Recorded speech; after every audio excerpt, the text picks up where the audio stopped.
Here. Sorry, What up? We made it.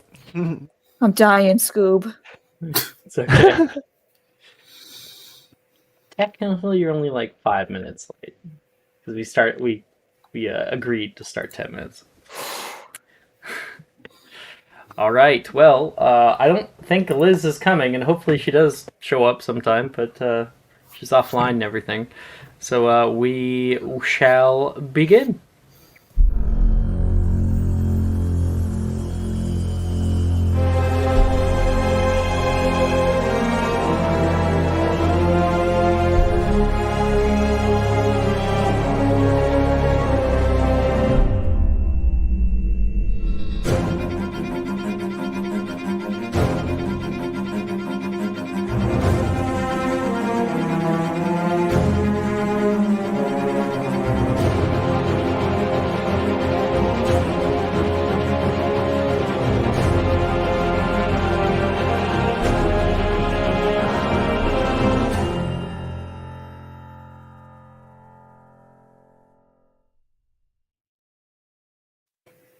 Welcome, everybody, to session 9 of Magic and Mysterium. Finally, we're starting the third year. We have put off this game far too many times. I'm so excited to be back with you all. Last session, because it was a while ago, if you recall, we had our Diagon Alley session. We were able to run around, go to different shop fronts, go down to Nocturne Alley, had a little bit of hijinxes with Prissy,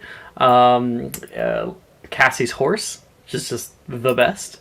And Cassie's horse will now be able to be housed at the stables here at Hogwarts, so I was really excited for that. Of course, we met a few new people. We met Similian and Jean-Francois. Salut. Hello. And you guys, we now cut forward to you guys hopping onto the Hogwarts Express. It's bright, crimson colors are painted on the side with golden accents, and everyone finds their seats, moving through the cramped little hallways here and into their own little compartments. And the train ride is very long. I think I looked it up. It's like 8 hours or something like that. Like it's a while. And so it's with really the only thing to eat being like candy and trolley food. By the time you guys come upon the Hogsmeade station, it's already nighttime and you guys are starving. But you know there's going to be that once-a-year ginormous feast for everyone to eat. Kind of excited about that. As you guys begin to hop down and off of the train, gathering your things, off to the left you can hear, "First years with me!" And you can see this very, very tall man, probably twice as tall as a regular man and 3 times as wide. Some of you may know him as Professor Hagrid. Looks like we lost somebody. I'm sure they'll be back. Oh, Mara. Who's Mara? Mara? I hadn't heard Mara actually speak yet. And I always want to double check with Mara because Mara's microphone is often muted. But you guys instead kind of push through the cold winds that's moving through the high trees over here, and walk up the stone steps toward where the carriages lie. And Margot, can you sound off just so we know that you're here? Oh no, I did hear you earlier. I talked to you. Good. I just want to make sure because your microphone is often muted.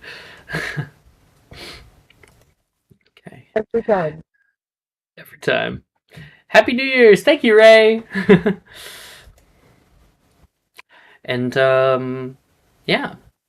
you guys are going to go find your place on this train here, and you can see Cassie down the way, who is pulling Prissy out of like a larger like storage car that they were in to get them here, and these carriages are nice. They're covered. They're seemingly hooked up to nothing, and students one by one are all getting over there. By now, you guys would be in your robes, and Kane, as you are looking once again at these carriages, you look to your right, and you can see Jess. Wait, I'm playing two different ones. If you're confused. I'm confused. Vivian, do we have you last session? Yeah, we Yes, did. we did. You were in. Okay, I recall your character now. It's been so long. Yeah, no, Um, that's okay. She watched me jump off a second-story banister. Yeah, I did. Kane, And I watched Lennox steal something. So. you can see Lennox hopping into a train carriage over the way. Would you like to join him? Oh, 100% I want to join them. We gotta do some hijinks. You guys hop into a carriage together and kind of do your secret handshake and conversate as you move on.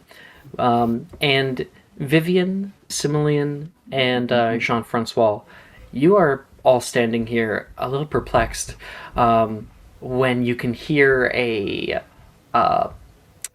small, tiny voice from below you say, "Oh, there you all are. I didn't want to, I didn't want to miss you on my way up." And you can see Professor Flitwick is already standing with Vivian and has walked up toward Similian and Jean-Francois. "You can call me Professor Flitwick." He puts his hands up toward you. Similian, nice to meet you. "The headmistress thinks it best for me to lead new students in through the Great Hall. You will be sorted very soon. Come. Oh, Patrick is here. Hey, Patrick. And he leads you into a singular train car where you guys all sit. And he says, "It is a time-honored tradition here at Hogwarts to be sorted into your houses. Now, I know it is quite prolific, but it is nonetheless needed. Have you all the knowledge of the houses of Hogwarts?" Of course. Oh, good. Also, Jess, I realize that you now get the purple color on your name in the server Yay! instead of green. I think I remember everyone's houses. Just checking here for later. Fairly certain. Do you want me to? Could you message me, Vivian? Because I don't see it in your hidden chat. Yeah. Cool. Okay, I got everyone's houses once I have Vivian's. You can pick between me, Rob, Gotcha. Hufflepuff, and Gryffindor at the same time, depending on how I'm acting. And yes, he says, "How much do you know about the Hogwarts houses?" Unfortunately, I only know the information that I was given at Beaubaton. Ooh. And what about you, Mr. Jean-Francois? There's Ravenclaw, the bird, Gryffindor. All right. I think it's probably best if I explain it. And he will, of course, explain all of the houses in great detail, what they mean, and probably they'll explain a little bit about the founders and why they're called that. And he'll tell you guys a little bit about the lore of Hogwarts as the compartment begins to roll forward through the path. Margot, you stand in front of the carriages. Your bags have been kind of lifted and brought elsewhere by some of the workers. And coming up behind you, you can see Brett. Margot, hey, it's been forever.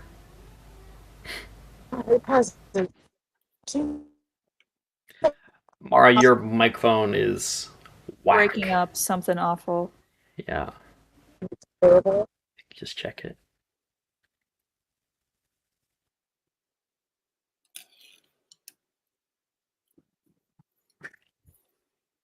It sounds like you just have your lips wrapped around the microphone.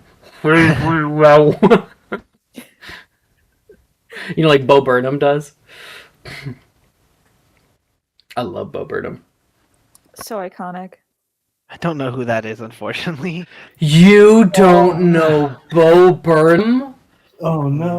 I'm trying to Oh think. my gosh. I'm really terrible has- with names. He so has a there's Netflix special on. He's actually had a few specials that have been made, but he did a Netflix special recently called Inside, which Gotcha. was I Have you incredible. seen Inside?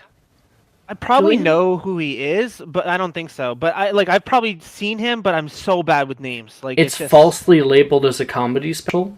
It's not funny in the slightest. It made me want to cry. Severe clinical depression. Yeah. And for Vivian and Jean, because last time you saw Sim, his hair was light, like dirty blonde, and it was like connected, twined, and there was twists here. Mhm. Now it's pure black and very long. You almost didn't even recognize him until his name was said. But this is what he would look like now. I just put it in the chat. You can put it in character art. Yeah, I should do I that don't as know. well. It'll be there forever. Oh, we got two Mars. Two Maras. Hey, is Anybody it fixed? now? Better. You kind of sound like far away. Definitely better. Talk a little bit more. About that. Like, just to get louder, like, I'm still driving. Oh, you're still driving. Oh, girl! Like, She's like, I'm dedicated. This is happening. So Okay. Then it was Sunday. Mara. Well, Mara, Football May- traffic. maybe I won't call upon you then. If you're driving, you can just sit back for a minute. That'd be great. Brett and you will talk, and you guys head off into one of the carriages, and it takes off. Now, for our three newbies, as the carriage rolls forward, and you can see kind of like the night sky passing intermittently from silhouettes of trees, you take a peek outside the window, and you can see something twinkling up ahead, kind of something like a beacon in the darkness, and placing your face over toward the window, there it is now, Hogwarts School. You can see the high twisting towers, the twinkling lights of like a firelight left on in different rooms, and the walls of the greenhouse courtyard that welcome you in to its embrace. Everybody one by one is all getting out, and Flitwick says, "Follow me, please don't dawdle."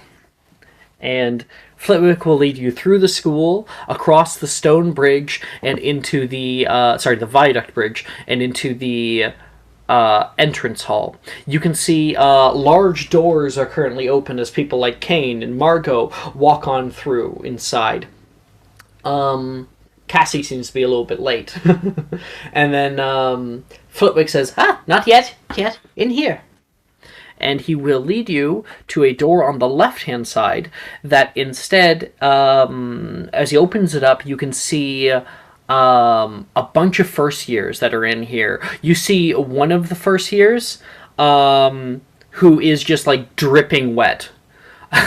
Seems like they just got off of the boats to get here.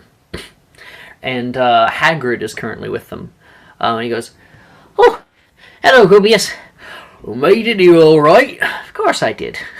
If everyone could just please stay here, I will call upon everyone when we are ready. I know you're all very excited." And Flitwick says, "I'll be right back." He closes the door, and you can see this large circular room. There is black and white tiled floors with like pictures that line the circular walls here. They hold class pictures. Like each graduating year of Hogwarts has their own pictures, and so you can see some that are like actual photographs, moving photographs of color, and then you start to see them turn into more like black and white photos, and then you can start to see what looks to be actually portraits, like individual made portraits of each person, and they are tiny, and they like hold their heads up, trying to look quite astute, their graduation robes and everything, and you can see the first years just going whoa, and like trying to like pick out people that they know, celebrities and whatnot, or their parents. And it's not long. Well, I think Vivian, I would like you please to make me a perception check. Okay. This is not going to be... Oh, wait, actually, I forgot Viv's good at this. Yes, all right.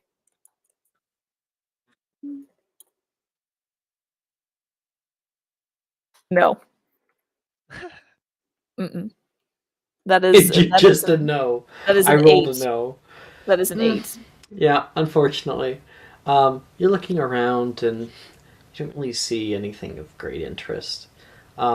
Jean-Francois, you know, you're looking around as well, and you're able to see the most recent, or one of the most recent ones, which is a graduating class which is exceptionally small.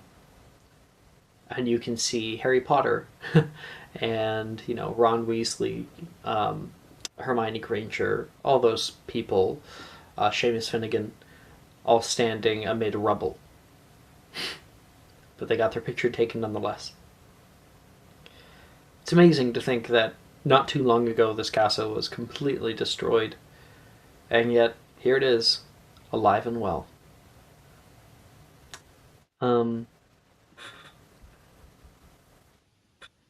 The door opens. All right, we're just about ready. Come on, come on! Flitwick beckons everybody through the door, and he says, first years first, come on! And everybody kind of lines up in front of the closed Great Hall doors. You stand there for a moment, looking at each other. The first years are all kind of like whispering and gabbing to each other. And then you can hear a muted voice call out, "Please welcome and first year students as they are instructed." The doors creak open, and a sliver of light hits Flitwick's face. It opens wider, and then you can see bright light hit the entire hall. Flitwick kind of straightens his little bow tie and walks forward. You all walk into a huge ornate hall. You can see the twinkling little lights of firelight, candlesticks that float through the area. You can see clouds that move overhead, and a bright, like a half crescent moon that sits on in the ceiling. On the right-hand side, there is a very large fireplace that kind of breathes life into this space. And at the very, very back, you can see a tall woman with white hair that has been like pulled up into like a little rounded hairstyle. And she is waiting in front of a small stool with a hat, a ratty brown hat that sits atop it. And I have that hat.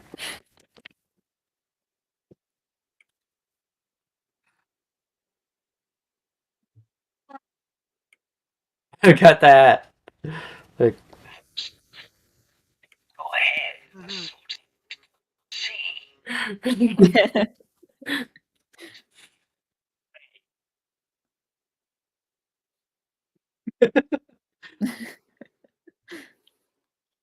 Love this thing.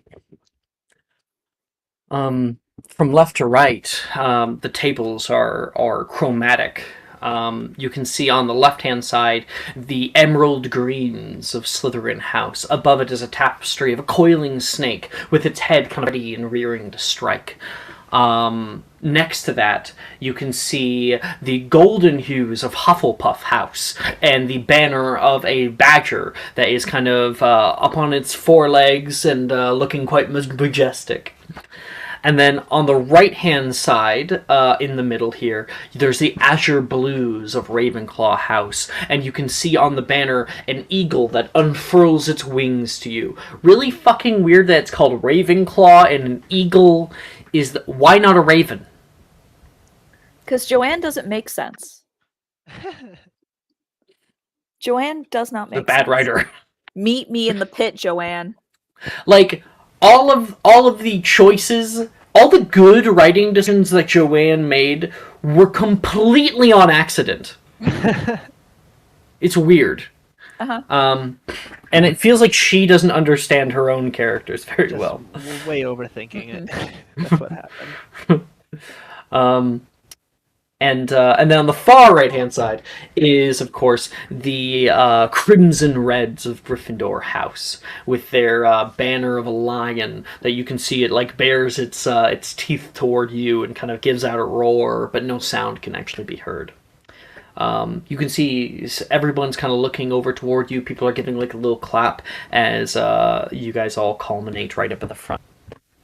And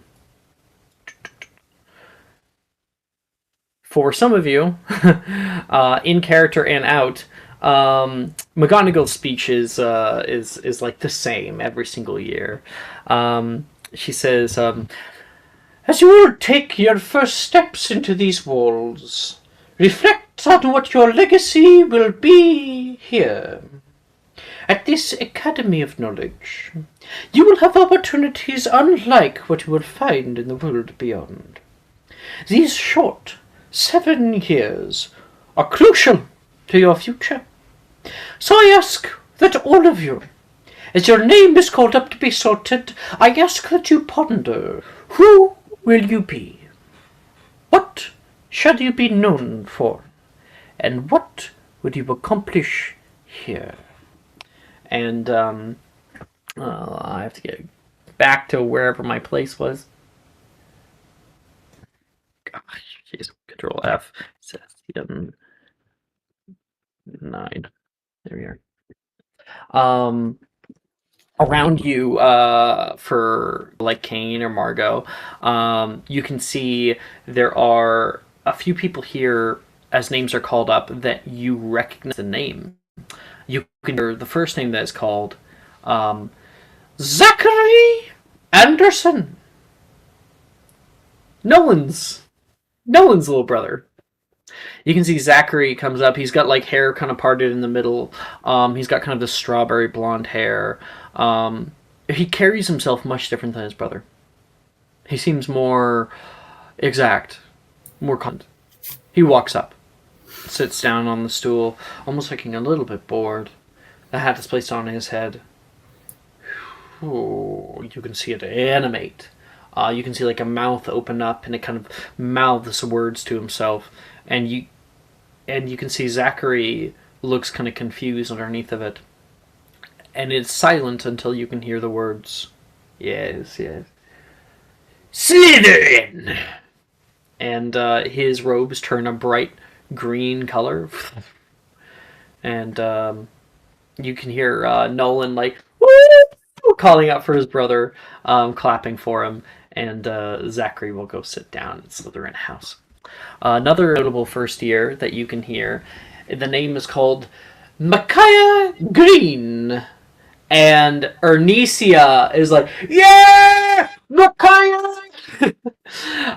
You can see Micaiah. She has dark brown hair that is braided. Put in like long, thin braids, and you can see she's kind of like grabbing one and kind of softly petting it to herself. And as her sister calls out to her, she like waves. She seems very, very nervous. Happy, but more nervous than happy. She goes up to the front and Flitwick places down the hat upon her, and it's not long until her house is called Ravenclaw. I'm gonna laugh at that. Not a Slytherin. Oh, Um, Kane, when you do that, you laugh. Oh no, you're on the other side of the because you're Gryffindor. Damn it! I'm laughing You're on loud. the other side of the hall. She can't throw shit at you. Um, okay, but you'll definitely get like a look from Ernisia. Anyway, and then after that, after all the first years are sorted, there are older years, not just you guys, but even older ones that are going into like fifth, sixth year at this time. And as all this is happening, there is a boy who probably standing nearby Jean Francois, because Jean Francois, how are you feeling right now? How am I feeling? Excited. I'm looking forward to getting sorted, but no other real emotions are really coming out. Not nervous. Oh no, there's a twinge of nervousness. Yeah. And you can hear a voice from behind you say, "Do not worry. As long as you're not in Slytherin, you'll be fine." You turn around and you can see a much older boy, dark skin. He's got kind of like a this like a short, almost shaven head, and he kind of puts a hand on your shoulder and gives you like a little pat, and then you can hear your name, Jean Francois. I don't know how to pronounce your last name. La joie. Lajoie. Okay. Yeah. Jean Francois Lajoie. Yeah. He makes his way up to the seat. You take a seat down, and Flitwick says, Don't hurt." And you never even thought about it hurting until now. The hat is placed down upon your head, and you can feel this weird rush of feeling that goes down your spine. And you can hear in your head, probably speaking to you in French, actually, be like, "Good day, Jean-Francois. Oh, Happy to hello. have you." Oh, well. What do we have? A good sense of community, certainly. A good smile, good charisma. A friendly face. There is none other. No other choice, yes. I know where to put you. Hufflepuff! And as Jean-Francois gets down to join the Hufflepuffs, he does a little jump and clacks his feet together in the air. Woo! The Hufflepuffs all like, yeah! Woo! They're cheering you on as you like get up and like give like a little kick. You can see like the Slytherins like roll their eyes, like definitely a Hufflepuff. After that, you can hear the name called Vivian Lefay.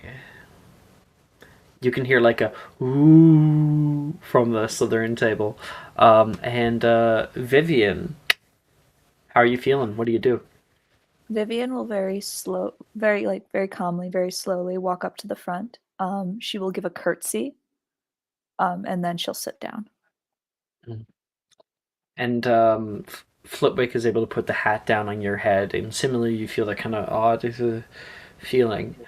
And at the moment it gets on your head, you can hear in your mind, "Well, a Lefay.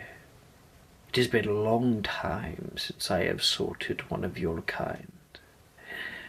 Long time." You can see it like it's like thinking. "Your progenitor. I still remember what house they were first placed in. Slytherin, I think. And I can see it within you. An interest for power, but there's something else. Interesting. This will be hard." And it thinks for 1 minute, 2 minutes, 3 minutes, a full 5 minutes of complete silence. It feels like forever for anyone else, especially for the people who are like, "Come on, let's eat," you know. I think Vivian, like as it slowly drags on, and she's starting to notice that a lot of people are kind of getting a little bit anxious. She will sort of say, I guess, in her mind, "Do you take requests?" Sometimes it's important that we get it right, especially for you. You are a interesting sort. I want you to feel comfortable, and I want you to feel challenged to meet your full potential. What perhaps did you have in mind? I think I would like to be placed in the house that would let me make the most friends. Friends. It is an important goal. Good to have community, as long as those friends don't hold you back. Well, alrighty then. At least people get to their food. Hufflepuff! It calls out, and your robes turn brightly yellow. She'll get up, she'll do a curtsy again, and then she'll walk to Hufflepuff. People are all calling out, "Yeah!" I'm very, very happy that finally you were sorted. And the next name is called Simlian Sky. Similian, isn't it? No, it's Simlian. Simlian Sky. You're muted. Yeah, you're muted, Julian. You got it right. Similian. Similian Sky. Similian. Yeah. So, as your name is called up, what do you look like? How do you feel? What do you do? I'd say through the whole time he's just has a book and been writing in it. When Vivian was called up, it immediately went to like just staring at her to see what happens with her because very interested in the last name. Once he's called, he'd be walking up, but still just holding his book, most likely just reading over it until he got to the sorting hat. Then he would give a light bow and sit down. I'll take that. Flitwick says, gesturing toward your book. I'll hand it to him for a moment. And he places the hat down upon your head. Well, another sky. Your great-great-grandfather I once put through this house. Much different than you, though. I would hope so. I don't think it's quite difficult to see where you belong, unlike a certain someone. You have a lust for knowledge, an interest in the arcane, and the mysteries locked within. Yes, you are akin to Ravenclaw!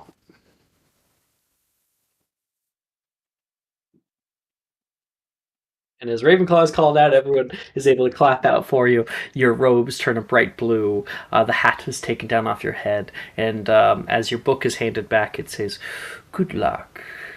Study hard." Nice to meet you, Magic Hat, and gives another bow. Call me Sorting. And, No. First name basis with a sorting hat. And you can go sit down Ravenclaw house. And the boy who talked to Jean-Francois earlier, his name is called Marcus de Longue, is called up. And he is also sorted into Ravenclaw. What year was he? Sixth. He's a bit too old for us. Sorry. Mhm. Wait, you're going into third year? Yeah. Yeah. Third, sixth, so fourth, seventh. Yeah, he's fifth year. Sixth year, I mean. Yeah. Okay. From there, the all around you, you watch as food is created. It appears, and everything you could possibly want is on top of the tables here. You got a whole roasted pigs. You have turkeys. You have bouquets of salads. You have different kinds of dressings at your disposal. You have cupcakes and cookies and anything you could possibly want. And people begin to load their plates very, very quickly. And immediately, Jean-Francois, you are sat next to a very, very short individual, and he pipes up, "Oh, hello there. My name's Morgan." He puts his hands right up at you.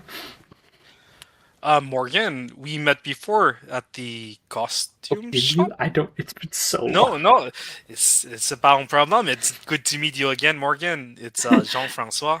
Great to meet you again. It's been forever since I saw you last, or so it feels like. Well, consider me the welcoming party. You've already met Wilfred. Wilfred's like, "Hey, Jean." And I think you might have also met Rin. "Hi, Jean." She says. And he says, "This is Delilah. Great on the field. If you're ever looking for starting off with some Quidditch, talk to her." Hey, John. And this is Macy. You ever looking for something good to eat? I got it for you, Macy says. And did I miss anybody? Right, yes, Nolan. And he says, "And this is my friend Nolan." He puts his hand around him. Morgan. He tries to get his hand off of him. He says, "Welcome to the fold." And I didn't actually quite catch your name, he says, looking over toward Vivian. Oh, Vivian LeFay. Nice to meet you, Morgan. Again. Shit, did you meet him too? Mm-hmm. Damn it. Never mind. That's okay. Don't I worry have to about retcon. it. It's been like a month. We can retcon that. It's all right. I don't Yeah. care. Yeah, he'd be like, Let's just go with it. "And Vivian, I will be honest, didn't expect you in this house, but happy to have you." Very happy to be here. Yeah, I mean, that took forever, Wilfred says. Yeah, he talked a lot about my ancestor and then was silent for a very long time. Your ancestor? Morgan says. And actually, that would probably be Rin. Be like, "Your ancestor?" Rin would ask. "Well, LeFay," Wilfred says toward Rin. Is that supposed to mean something? "Oh, right." And Juniper kind of speaks forward. "Well, even Muggles know about the LeFays. Morgana LeFay, I'm guessing?" Yes, indeed. Wow. I wasn't actually sure if that was real. Oh, yeah. Yeah, I mean, you've heard enough people say Merlin's beard around here. I guess, Juniper says. "Well, it's nice to meet you, Vivian. I'm Juniper." Pleasure to meet you as well. I hope I can make good friends here. "Well, if you need any help in herbology class, I'm your gal." Oh, are you good with herbology? And as soon as you say that, I think a few people start laughing. I mean, she talks enough to her plants. "Shut up, Morgan," she says toward him. I accidentally set fire to the greenhouses in Beaubaton, so I probably need some help in that area. There's silence, an awkward silence the moment you say that. I Well, didn't think, in my defense, I did not think that there would be so many flammable things in a greenhouse.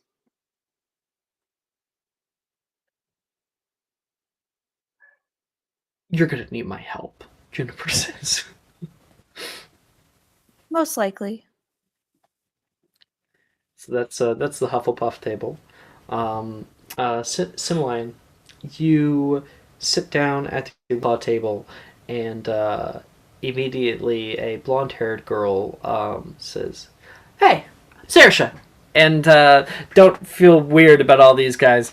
They're a little off. Well, I'm pretty off as well, so I'm sure we'll just be fine. My name is Sim. Nice to meet you. Uh, very nice to meet you, Saoirse O'Sullivan. She says, and Drusilla says, "What do you mean by off?" She says towards Saoirse. "Oh well, you're not exactly the most sociable, and I guess you're not either." Dang it, she says. Another one. It's like she's the only sociable Ravenclaw. And Billy says, I can be sociable. Hi. But she's Billy, Drusilla says. Thank you. Nice to meet you as well. What do you like, Simlian? A girl across from you says she has long black hair that comes to a ponytail. This is Janice. Oh, what am I like? Well, this is probably top 10 longest conversation I've ever had. I was homeschooled by my parents for a long time. Went to a magical creature school for a couple years, very few students. So, yeah, first time being around this many people. Oh, we're happy to have you, Brett says toward you. Thank you. I appreciate it. And I open up the floor to anybody who wishes to have any scenes or catch up with friends. I know, Margot, you're at your table right now, and you got a few new people. Kane, you got all the Gryffindors at your disposal. You can always go elsewhere.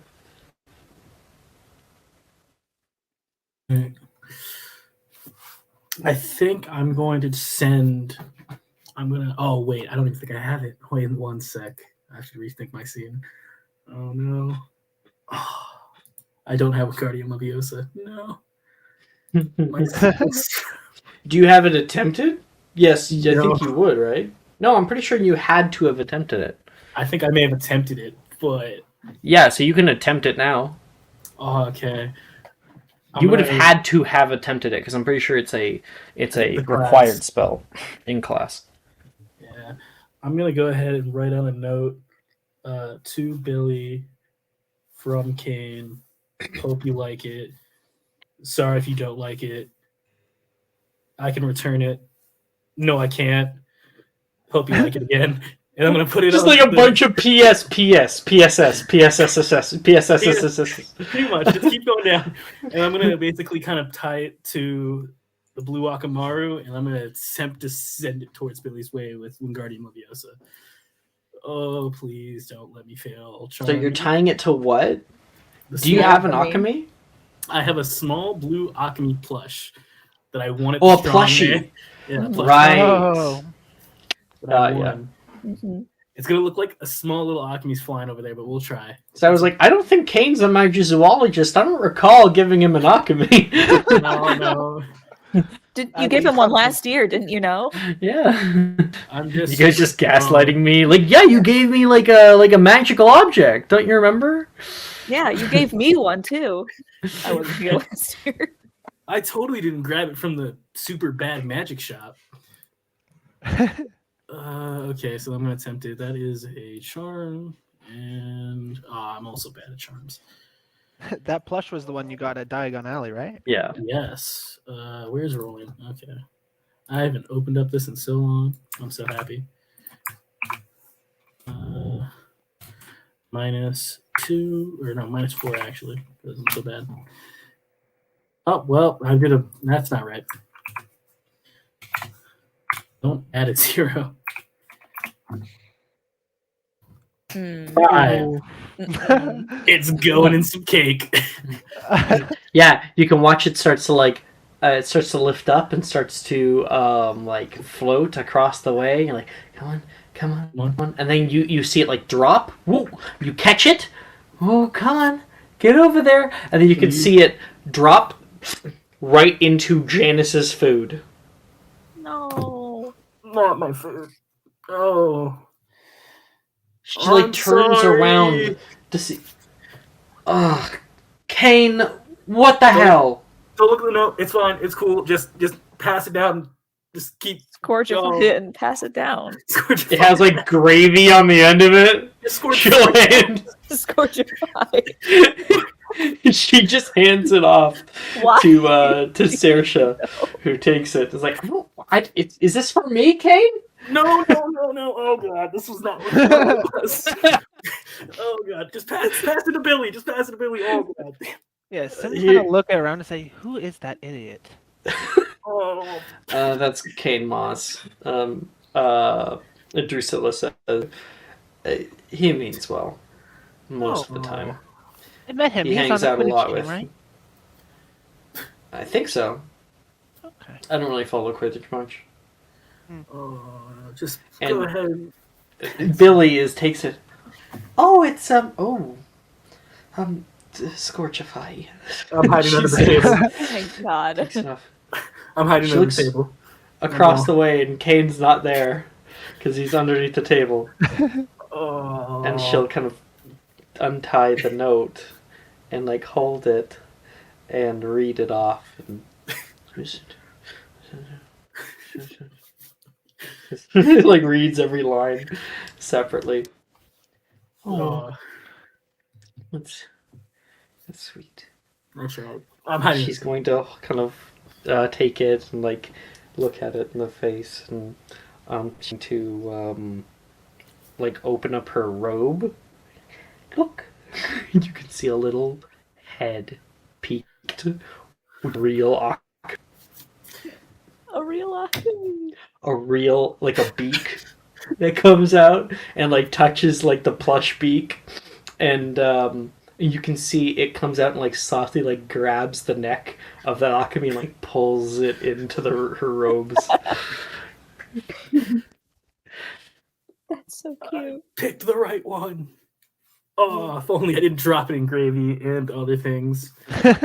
She's trying to like look for Kane but can't find him. Nah, I'm eating under the table now. This is my spot. Inspiration, Kane. Inspiration.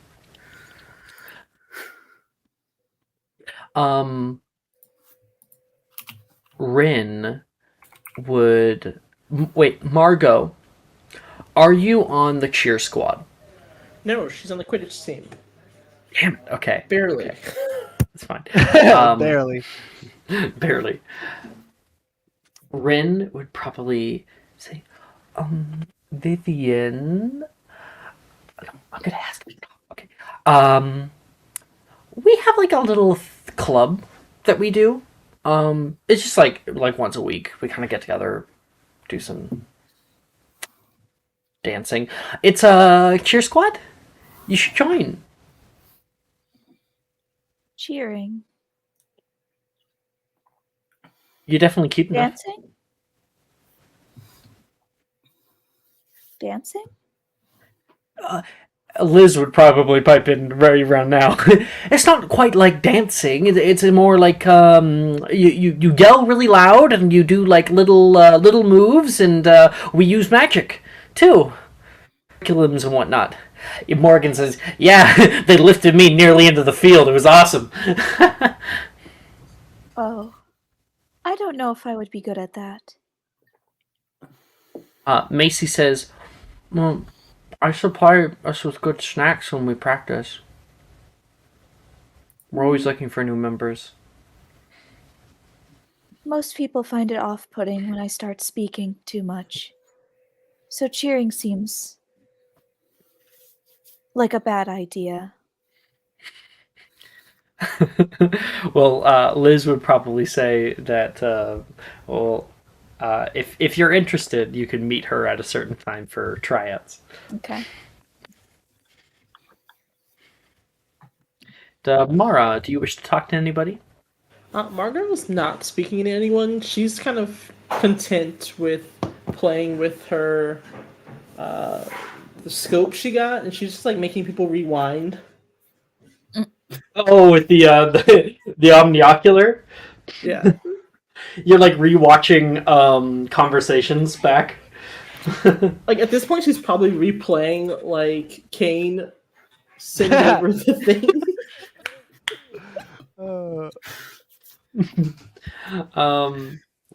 Yeah, make a magical, not magical creatures check. What the fuck? Please make a perception check.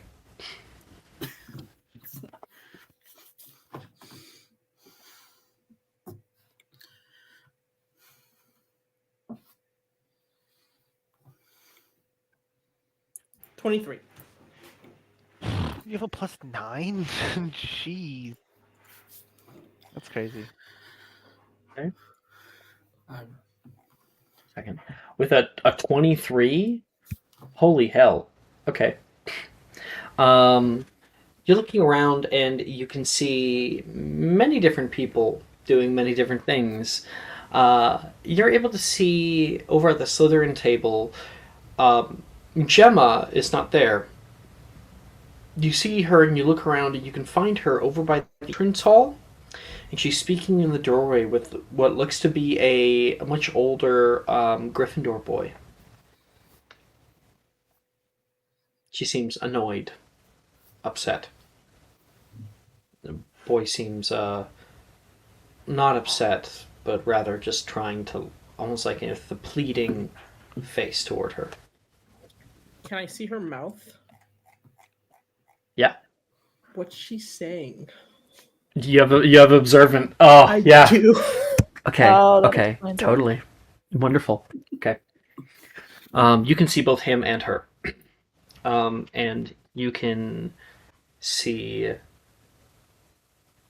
him says,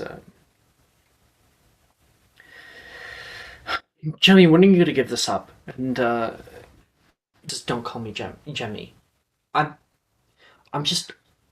trying to be here with you, but you always push away from me. Yeah, why that is. You're never around anymore. Mom doesn't want me around, Graydon says. And she says that, Graydon, I'm not supposed to be talking to you. Dad said to... Fuck what Dad says. What do you want? Do you want to talk to me? No. Graydon kind of looks down.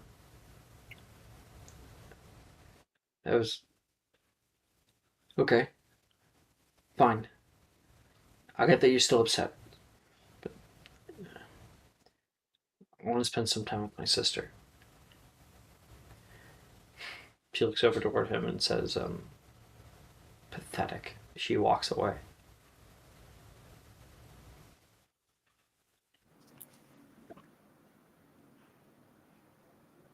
Margot won't say anything, but she'll take note of that. And I also just realized that my score is wrong. It's a +14.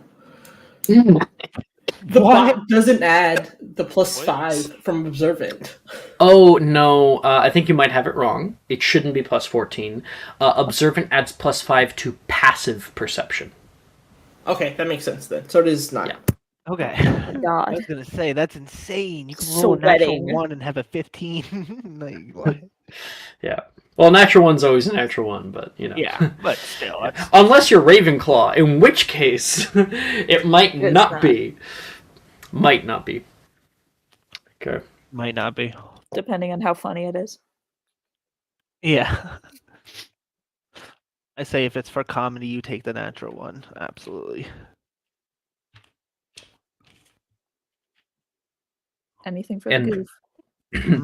And as the dinner kind of comes to an end and everybody is ushered out of the great hall, you follow through with your heads of house into your own common rooms. The notable ones would be both Ravenclaw and Hufflepuff here. So Hufflepuffs, you are led by Professor Sprout down into the dungeons. You take a left on the entrance dungeon and kind of almost like a U-turn and go down this very long hallway. There is some like crates on the left-hand side, and on the right-hand side there are portraits that line the walls, but they don't have any subjects in them. Rather, they're portraits of different kinds of foods. You can see like a pie that's like steaming. You can see you can see like some people who are walking forward and open up like a standing oven. You can see flame underneath of it and like spits of chickens that are roasting, and then you can see another one that has like a cornucopia of a bunch of different fruits and vegetables. At the very, very end, just around the corner, um, Sprout shows you the place where there is a very large barrel, like it's as tall as you, if not taller, and she gives it like a good little knock, knock, knock, knock, knock. So it's supposed to be a knocks to the rhythm of Helga Hufflepuff. Do, do, do, do. And the large barrel, the pops off and then rolls to the side. You can see kind of this like circular tunnel that leads to a very, very comfortable common room.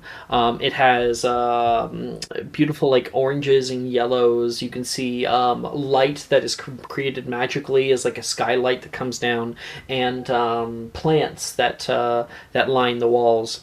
On the left and right, there is stairs that lead up to the boys and girls dormitories, respectively. And inside those dormitories is very, very comfortable lodgings. You kind of almost get your own room, which is really nice. You have this like central area where people hang out, and then there are these open circular doorways with curtains. And through those curtains, you can see a very nice twin bed with your own like little place to sit, and your trunk at the end of it. So, you would also find sitting on top of that little desk is your third-year schedule, which you can always look at in the schedule channel. Simlian, though, you are led by Professor Flitwick up to the top of Ravenclaw Tower. So you have to go into the entrance hall, up the stairs, into the marble staircase, and you go all the way up to the 7th floor. And up here, there is a eagle that sits atop a ornate door, and it's like a golden eagle. And as soon as Flitwick walks up, it speaks to him, and this is the only one I have memorized, but it would ask multiple riddles. It asks, "Where do vanished objects go?" And Flitwick says, "Well, into non-being, and that is to say, everything." And the eagle says, "Very well." And the door opens toward all of you. Inside, you would find a curved common room that moves around the very top of this tower here. And at the very foot, you can see areas where people can like put their shoes and people can like put up their coats and whatnot, followed by a seating area with blue upholstered couches, a fireplace that burns brightly red and has like a statue and kind of a recess on the wall. The walls are lined with this very nice azure wallpaper that depicts a medieval, like, not circus, a medieval fair or like a parade that you can see like people sitting on top of like unicorns and holding banners that drape behind them, all written in gold and white. Further down the way, you would be into Ravenclaw's Rowena's library, which it just kind of naturally turns into these kind of wavy looking bookcases that go all the way up toward the ceiling. You can see like tiny little rows that are set off diagonally on the right hand side, and seating areas where you're able to sit down and do some studying here alone. And at the very, very end, on the left and right hand sides, there is two open doorways. There's stairs that lead up into a half floor where the boys and girls dormitories are respectively as well. And you're able to find your own bed, similarly, and it's kind of set up like a, almost kind of like a barracks. So like there's like beds next to each other in this kind of curved hall. Actually, probably it wouldn't be beds. It would probably be bed. Only on one side.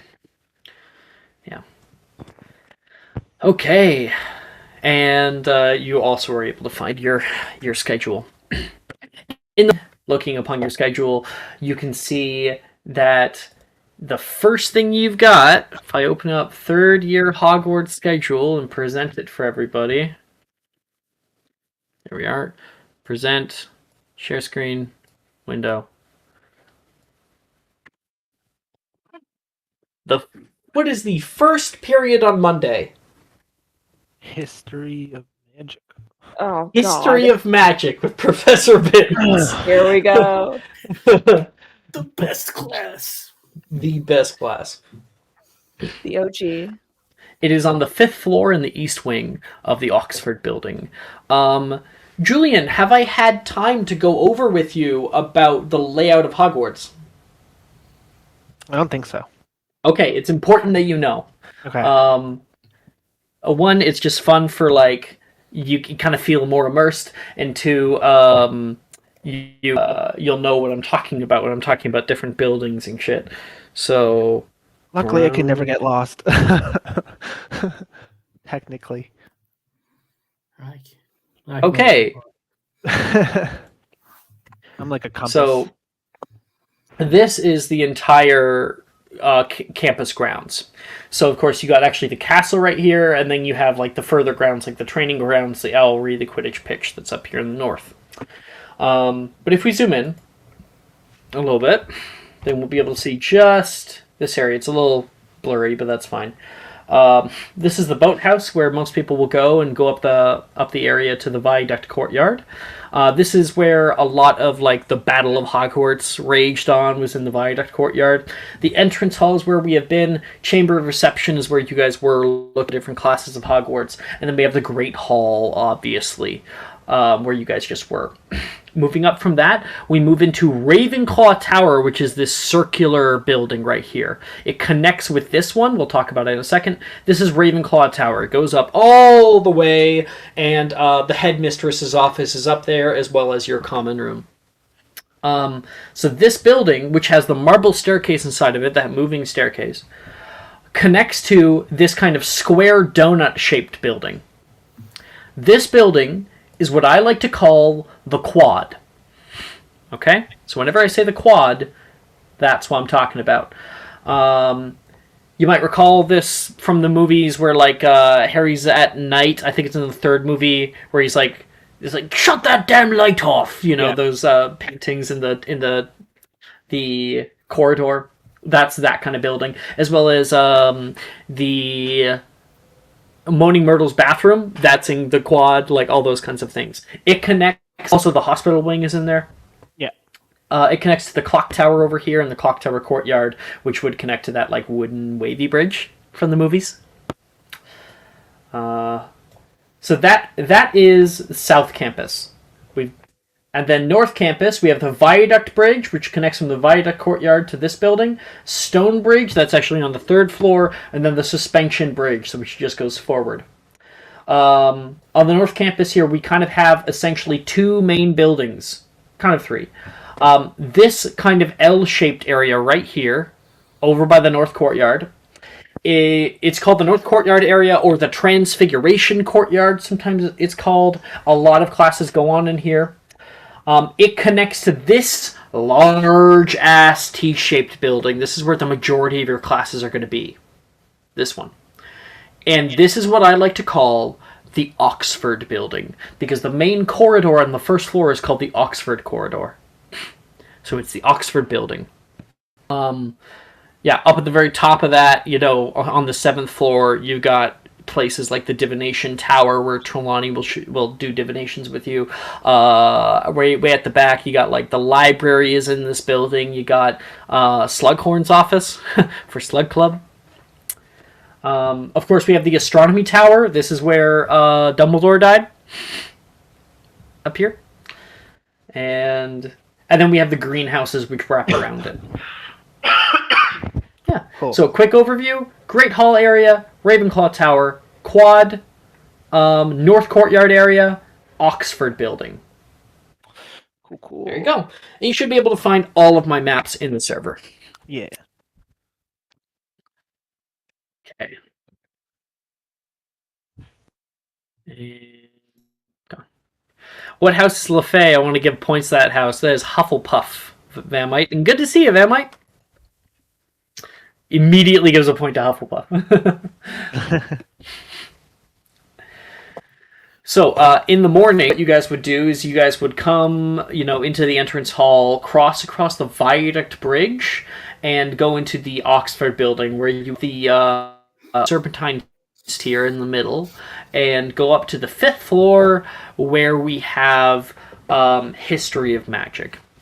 Walking into the History of Magic room, it is a like an amphitheater in a way. Like think of it like a very simple kind of college lecture hall. It has a curved long desks with like stools next to them. People start to get their stuff set up, and it kind of has like stairs that go down to a bottom stage where you can see is currently empty. People are getting ready, getting their stuff out. Simeon, you can see Wilfred come in. Oh, there's this guy. And he is holding the comforter from his bed and a pillow. Okay. Very interesting. And you're like, why? You go sit down and find your own place, get out your notebook and whatnot when the bell rings. Bong, bong. And out of the right-hand wall, you see a face push out of the wall.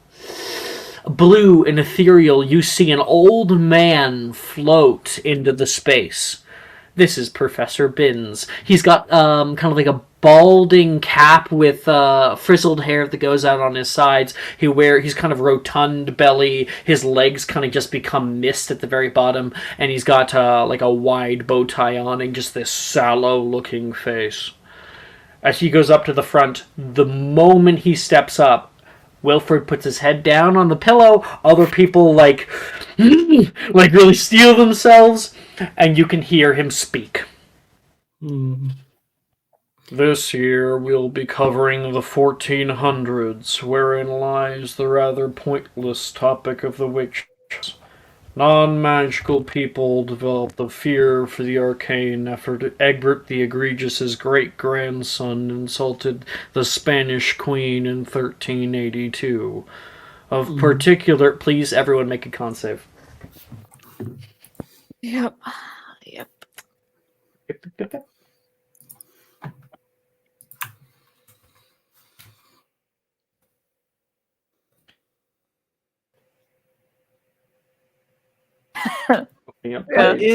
Can you send me the thing again? I accidentally deleted it.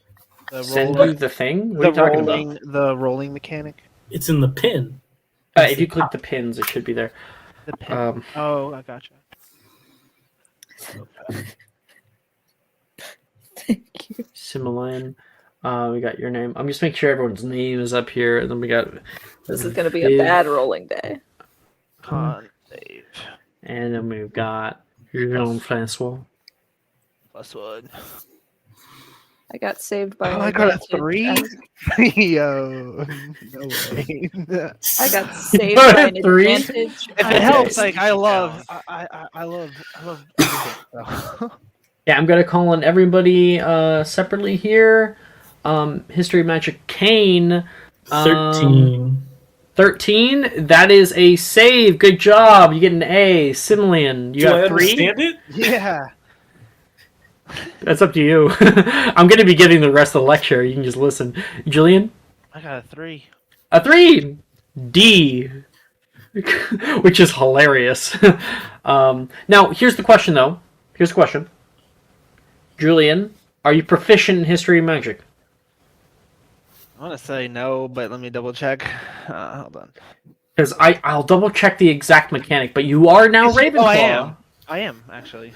You are Ravenclaw. You can. Okay, so if you are a Ravenclaw, then you've got a little thing, right? So it says, Ravenclaw, whenever you make an intelligence or wisdom ability check that lets you add your proficiency bonus, you can treat any roll below 5 as a 6.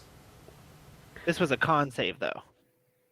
Oh shit, it was a con save. Yeah. Uh-huh. So I just, fell asleep. Never mind. Yeah, you fell asleep. You're like, and immediately just passed out onto the Let's- desk. Let's go. Intelligence of Lennox. 6 for the win. Lennox hanging around. Vivian. Yeah, I got saved from an advantage I was given from getting a nat 1, but I did get a 5, so Wow. yeah, Okay. this is great. I love uh-huh. this. Vivian also falls asleep. D. Yep. Margot, what'd you get? 7. A 7? Oh, and this is a new year. You had an E last year. Guess what you have this year? A P. Cassie's Really gone. nice year. Jean. 14. 14. Nice. You get an A. So Bless. the only people who stay awake are... Oh, that's odd. That didn't change. Do that. The only people who stay awake are Jean and Kane. Intelligence of 6 for the win. So you hear... Of particular prominence in articulating the utter pointlessness of the witch hunts and their favorite attempts at torture, witch burnings, we look forward to Wendlin the Weird, who found great enjoyment in being captured by Muggle witch hunters. Captured no less than 47 times, wearing various disguises, although historians at the time estimate there may have been more instances of abduction that Wendlin the Weird submitted to. Using the flame-freezing charm, she found enjoyment in her performance of shrieking as she fooled the Muggle crowds into believing she was being burned, when in actuality the flames had little effect on her body. And that is the lecture. Bless. I don't get it. The Well, bell me, rings. That's pretty disturbing, sir. I think that as you say that, the bell would ring, bong, bong, and people start to wake up. Not as disturbing as my death. And he's going to like float out into the wall and immediately leave the classroom because his class is over. He is a creature of habit. How did he... Wait, what? Oh. Bins is my beloved. That's why he's the goat. But for those of you who fell asleep, Simeon, Vivian, Margot, you guys wake up at the sounds.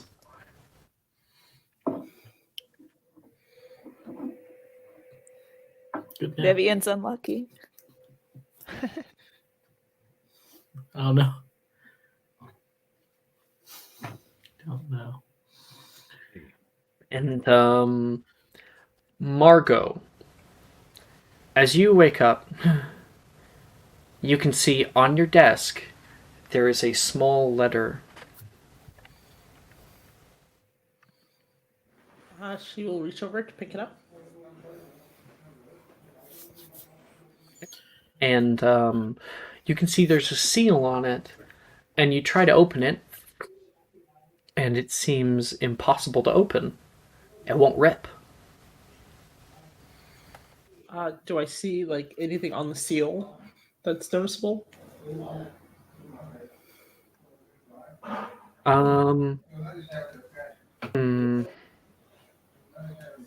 No. Actually, I'll say it is stamped with a rose.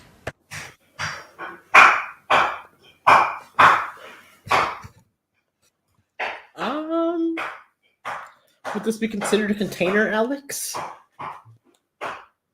Perhaps? First let's see if I even know this spell. 'Cause I don't think that I do, actually. Yeah, no, I don't know the spell, so I couldn't do it anyway. Just gonna continue to try to open it by hand. You're like, you just can't get it open. But it says on the front, it says to Margot in like calligraphy font. Do I see Margot struggling with this note? at all? Yeah, I was probably. gonna ask the same thing.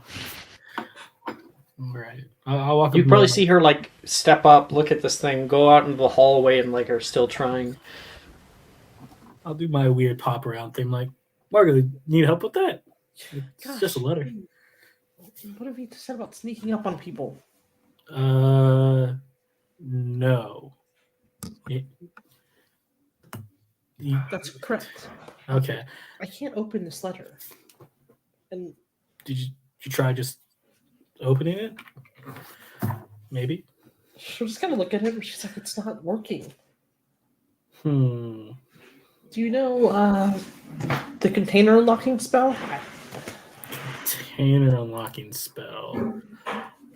I do not know many unlocking spells at all. I could try and open it, though. I could just walk. Think it would work if I just strength it? I don't want to tear it. And That's who's also looking? the point. Sim, who's looking at this, says, I can try Alohomora if you would like. I think that only works on doors. I think I don't so know. too. Maybe. I don't know. That'd have worked on locks. This isn't a lock. This is a letter. Oh. Hard. I think we're stumped. You can maybe ask the teacher, but they'll probably want to look at it. I haven't attempted. Like Vivian comes out, we're all just standing here around this letter.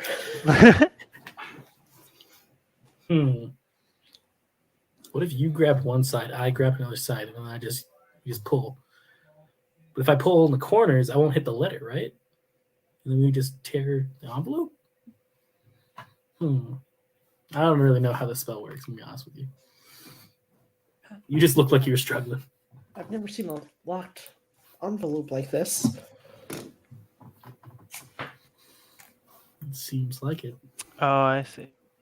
Good. I don't know. We could ask somebody else though if they want to open it. Surely someone has to know the spell. Who's around right now, Alex? Like in the hallway? Probably most people are getting ready to go to herbology class, so people are going to like the bathroom to like get changed into their herbology gear. But right now, the people who are probably dawdling are you can see Sadie is talking with Nate right now. Sadie and Nate. Why do you say it like that? Yeah, you sounded like really angry. I was thinking, Like, come on. Sadie Sadie Nate. and Nate. How dare he? Is Wait a Wilfred second. anywhere, or would I know where to meet Wilfred? I feel like Wilfred would know any unlocking spell ever. He'd probably be asleep Uh, still. he's still asleep in the classroom. He didn't wake up from the bell. That's perfect. I'm gonna go wake up Wilfred. No, I'm fine. Just closing my eyes. I didn't, Oh. There we go. What? Class is over, Wilfred. He can see, like, the crowd of people, I guess. Because who's all here? You, Kane, Simlian. Is Vivian here? I I walked fell asleep, away. so I just probably woke up around the same time. Okay. Sky left. I know where Vince flies. So it's just Margot and Kane. Gotcha. No, I'm there. I'm just awake now. I was asleep. I slammed the desk to wake him up. Wilfred! Wilfred, we need your help. Yeah, he's awake now. He was just like, whoa. He sees both of you guys talking to him, and he said, "Hey, Margot." Would you know how to open a letter by chance? Open a letter? I mean, normally you just use a letter opener. Well, normally, but it's not opening. It's magically sealed, I think. Okay. Let me take a look. Oh yeah, this thing's been like fortissimumed. Oh, that's easy. All right. Let me see what I can do. He's going to place the letter between his hands and like put his lips to it on the edge and blow heavily. And you watch as like a blue mist flies away from it. Huh. There we are. Do you want me to open it? No. That's okay. And she'll take it back. Thank you, though. All right. Well, we're about to be late for herbology if we don't hurry. I'm checking. Do I have a clock? Oh, fuck! Wilfred's getting up as quickly as he can. Vivian, herbology. Come on, follow me. Let's go. Where? Where's Let's our go. next class? Okay. Downstairs! Like walking Wilfred backwards. yells. Just like running backwards. Just ran backwards, tripped down a stair or two. Who knows? No, that would make sense for her. Okay. You come to the very bottom of the stairs and walk into Greenhouse 2 where you guys are late. You can already hear Professor Sprout speaking. And you can see all around the area there are what looks to be like bonsai trees that are set up. Okay. She says, today we'll be defanging vampire... hello. Please, find a spot. Tardy, Mr. Gideon, again. Sorry. And Juniper, like, waves down Vivian. Over here. She very quickly. As I was saying, today we'll be defanging vampiric luck roots. Please pay attention, as I'd rather have this class be puncture wound free. Wait, are they going to suck our blood? Sadie seems kind of rather frightened by it. No. Can anyone please tell Sadie what vampiric vegetation is? Juniper's hand, like, shoots up. Anyone else? I'll try. Let's go. Same. Okay. Jess, you get the D4. Everyone can roll a herbology check.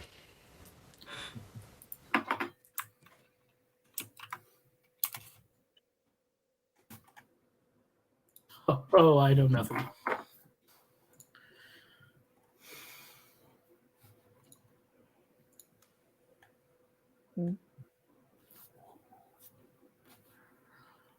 Damn, I'm getting screwed today. Who got highest? Margot dead. Margot. Okay, I'll tell you. So, 1 second. Pick. Yeah. Okay. Shoot, Margot.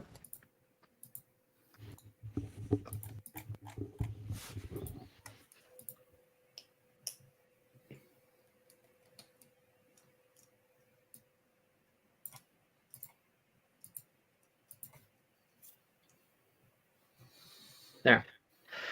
Yes, Miss Williams, can you please tell Sadie what vampiric vegetation is?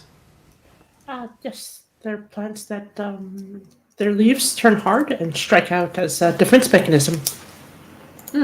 Yes, I see someone did the reading.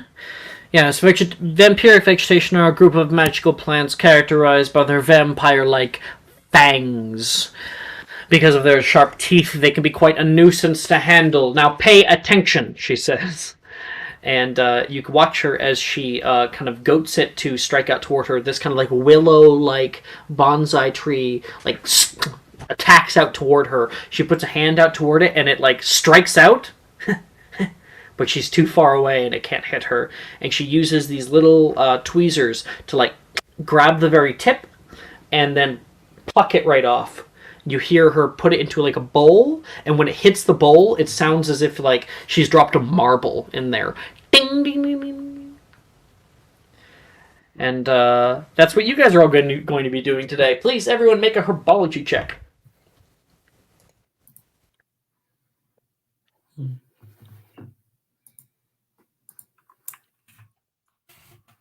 Oh, thank goodness.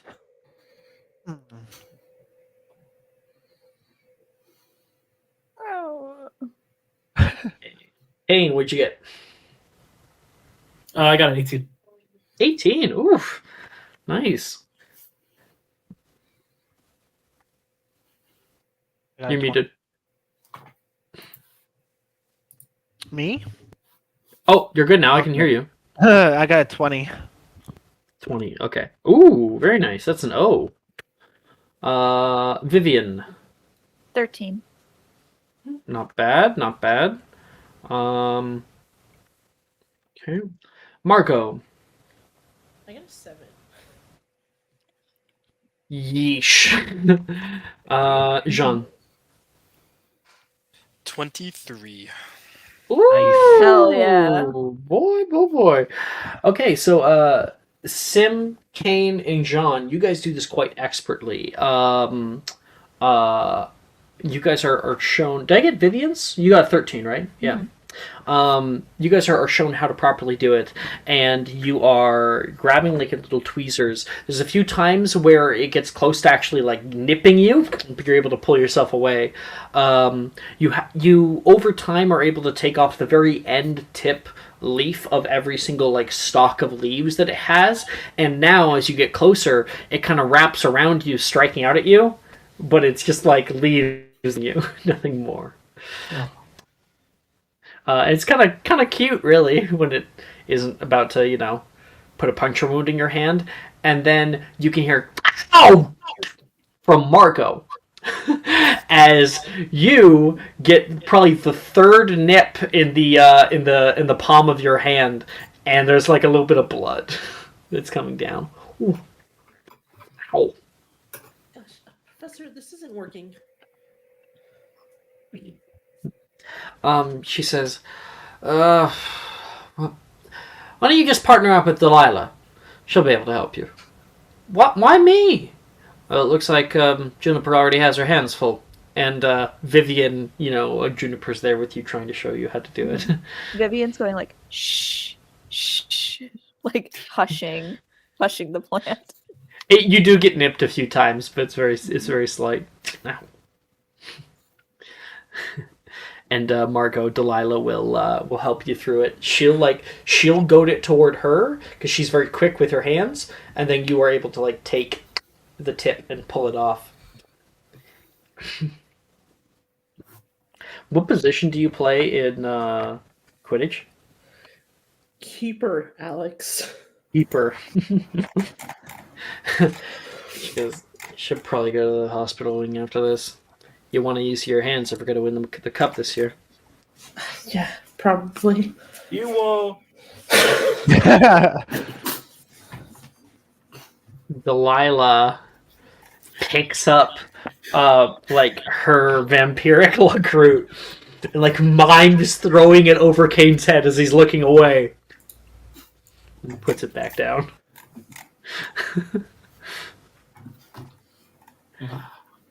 Right. That is herbology. You have your letter, Mara. So after herbology class here, you guys are all walking off, and you still got it. It's open now. Or rather, you haven't opened it, but the magic that made it unable to be opened is gone. Yeah, she would kind of like hang towards the back of everyone heading back and open the letter. You read, "You are the beating of my heart, the air that fills my lungs. You are a light that guides through the dark, the one to lean on when the road is rough.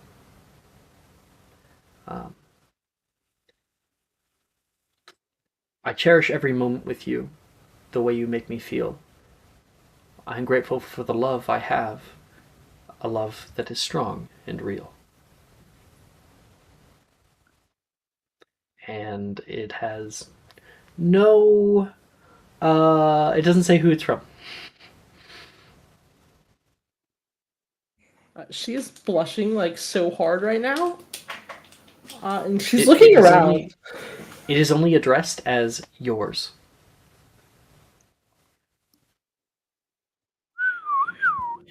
She just kind of looks around to make sure like However. no one else read that. And then she like hastily folds it back up and sticks it on the inside of her robes. As we're walking towards our next class, can I talk to Kane? Mm-hmm. Okay. So Sim would walk up to Kane. Hi, we've met last. How long between Diagon Alley and now? We'll say 3 weeks. I don't know. 3 weeks. Okay. So we've met before. I Yeah, have some questions that I need asked, and I don't know many people here. you're Could the you help guy me that with said that? I was useful. Yeah, of course I can help you. Wait, yeah, you squeezed my arm and then said I was good. I was useful for something. So yeah, of course I can help you. What do you need? Well, I hope we can benefit each other. You're on the Quidditch team, right? Yeah, as beater, I have to retry out every year, but yeah, I was beater last year. Does the school give you a broom that you can just carry around and do what you want, or do you have to return it after each match? Usually you can check out a broom when you go to practice and you check it back in, but most of the times they really don't pay attention too much. So Hmm. if you're slick Well- with it, you just real quick. Well, I believe did you're notice that you had given, I think her name was Billy something. Does that mean you like her? Uh, okay. She's my friend. She helped me study because I'm not really good at charms. So I know Billy's really good at studying because you're in Ravenclaw too. So like Ravenclaws are good at doing the study stuff. So I asked. So yeah, smooth. It's just like a thank you. Yeah, it's a thank you kind of thing. Well, you being in said you needed Ravenclaw. help. Yes, being in Ravenclaw, I can talk to her at any point. So if you ever need me to give her something, definitely willing to. But I do need help at one point stealing a broom. Stealing a broom. Yes. Okay. I You're can yelling. work this out. I can work this out because I don't know if you know this, but I'm really good at distractions. It would actually be lunch right now. I mean, we can go right now if you want because it's lunch. No one would Yeah. be there, I don't think. Whenever. I do need to bring it to the edge of the Forbidden Forest, but Yo, you go to the Forbidden Forest too? I got a little place out there right now that I'm working on. I'll show you sometime, but right now, if you want to go do it now, awesome. we have about And an hour. yes, absolutely. And if talking to Billy isn't what you want, will give him a piece of paper from a little satchel that he pulls out, and it literally just says "IOU," and he hands it to him. I don't know any binding magic right now, but this will suffice. If you ever need a favor, feel free to ask. Yo, is this a skybuck? Dude, I have cane bucks. It's crazy. I'll take it. Yeah. Cave bucks. He's just gonna look in the just look up cane buck. I don't think I've ever read of any cane buck. Don't. It's this new thing. It's gonna be great. It's perfect. It's like an IOU kind of thing, but it's cane bucks because you gotta. I'm gonna call It these has to do with the skybucks. blockchain. It's really complicated. You can mine them too if you cast your wands at downtime. You can mine cane bucks. It's Yeah. crazy. But Awesome. I will keep that in mind. Wretched. Just want to make sure you don't overheat your wand. make sure. Yeah, I'd recommend staying by the lake in case. But yeah. Yeah. All right, we can go do that. I'll go steal one. I'll go steal broom with you, bro. Awesome. Okay, Kane in Simland, you guys walk through the north courtyard and out into the training grounds. You can see a few people who are currently training right now, and you can see Madame Hooch, but she's up on her broom and is directing some fourth years as they fly around the pitch there. Okay. So I know where like the little broom closet. Just down the way. It's it's just on a path, which I can actually show you, I guess, on the map. Here it is. So you guys went up through the north courtyard, up here. They're in the training grounds, like all around here. And then if you guys go down this path, there's the Quidditch storage. Okay. Right there on the edge. So yeah, we go to Quidditch storage, and luckily enough, I know You go to the door. It is locked. All right, this is gonna. Do you know? Aloha Mora. Oh yeah, great. That Just works. cast it right away. Simland, do you have it locked in? Yeah. Wonderful. There's a click, click, clunk as the door slightly opens up. All right, you go in, grab whatever room you want. I'm cool. I'm gonna watch out and make sure nothing happens. And if any case, I'll just run, wait like a minute, and then after they're chasing me, you can go and get out of here. I got you. Sounds good. All right. Similarly, you walk into this little kind of like wooden hut that is placed on the side of the chasm here, and you can see it's very dimly lit, so it's very dark in here. Most of the brooms have been taken because we've got a bunch of people who are using them right now, but you can see there are still a few that are in here. Make a perception check. Sure. Or investigation. I think I have investigation. Yeah, investigation I am proficient in. So I will take that. Plus 6. 9? God. Terrible. Damn. You got a 9. Yeah. Get an actual Okay. stick that doesn't do anything. Okay. they store the cleaning broom to clean this room with the other brooms. Anyway, Sim, you are looking around and it's real sparse. You find one, and you can see it has like a crack that moves down the wood. You're like, maybe not. You're looking around and you can see rafters, which are not too far up from you. And you can see one that's like stuck half in the rafters. Okay. Yeah, I'm gonna try to climb and get it.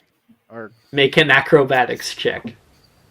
thank gosh you said that. I'm pretty sure my other one's trash. Athletics.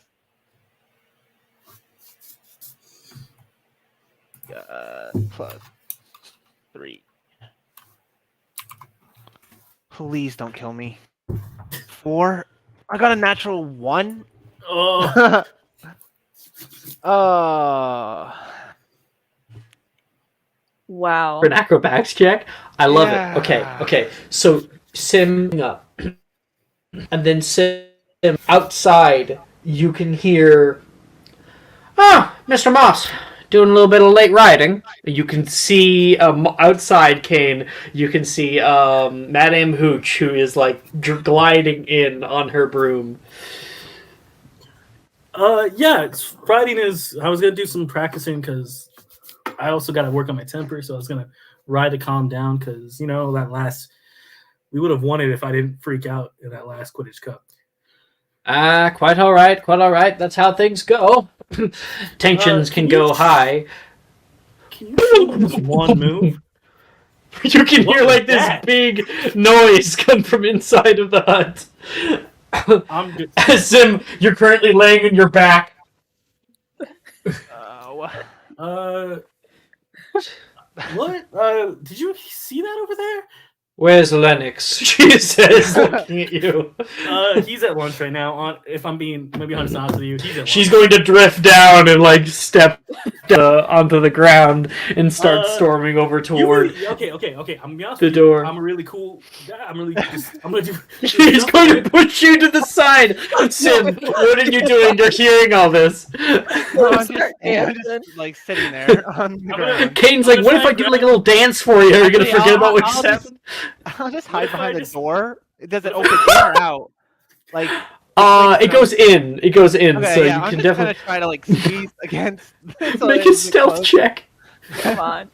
Come on, you have to have this. Oh man, this has been. You literally have fun. to succeed. 6. I don't. Oh, it's not terrible, I guess. Could All I right. possibly do something to distract him?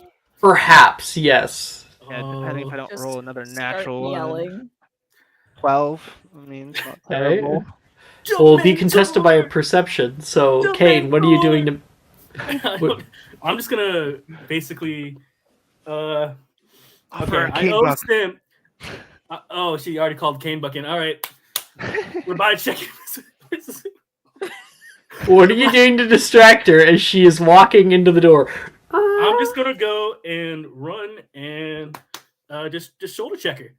Oh, And I'm gonna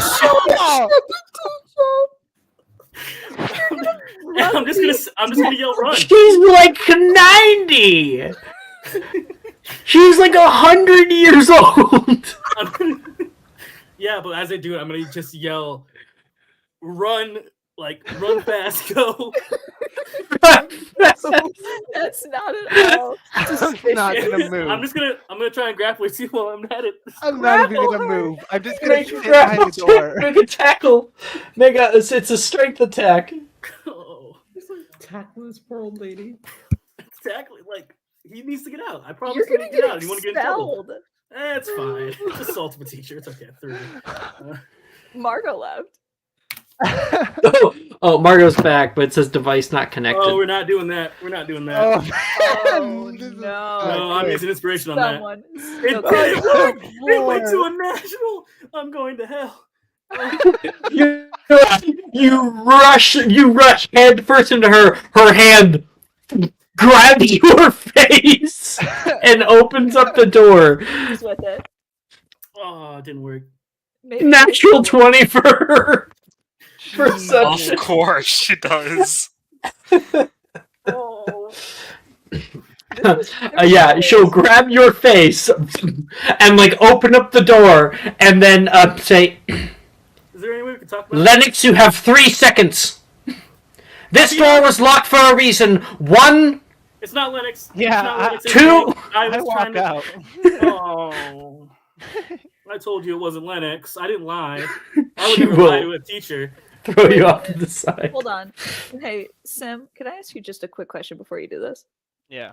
Am I correct in assuming that you are a metamorph? No. No, you just No. change your hair color all the time? I can. It's this spell. Venus Muto. Yeah, so I can lengthen or change my hair however I want, Well, which he does like every week. But he does not. He does not able to change like Well, features. never I mind. tried. That's I okay. tried. Mara's back.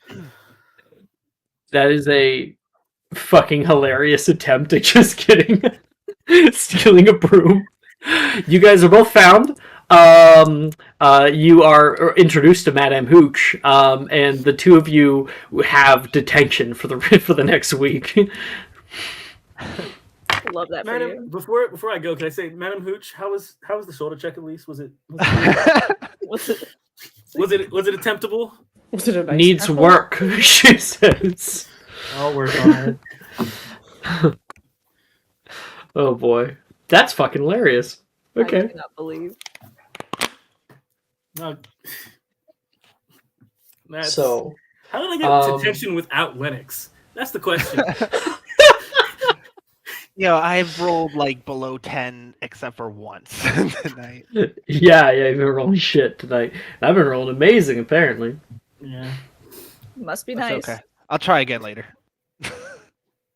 Hey, the next, we've got Defense Against the Dark Arts. Oh no. So, Jean-Francois, as you're walking up, you can see a few boys walking into Nate, Logan, and you walk into the Defense Against the Dark Arts classroom. It's a wide open hallway of a classroom. There is... the curtains are wide open, bringing plenty of light into the space. There is pictograms that run along the ceiling and like banners that go across the banisters. It's a bright and open space, and all the desks that are in here have been pushed to the far wall to leave a lot of space open for people to walk around, and people are just kind of all clumped up together. As you walk in, you can overhear Logan be like, "Is that the new kid?" Yeah. Hey, new kid. Hello. Nate will kind of gesture for you to come over. Did you want to spar together? That's what we normally do here. Spar, as in throw spells at each other. Yeah, throw some spells around. Logan says, yeah, I mean, you could always choose Nate, but he's a little bit of a pussy when it comes down to it.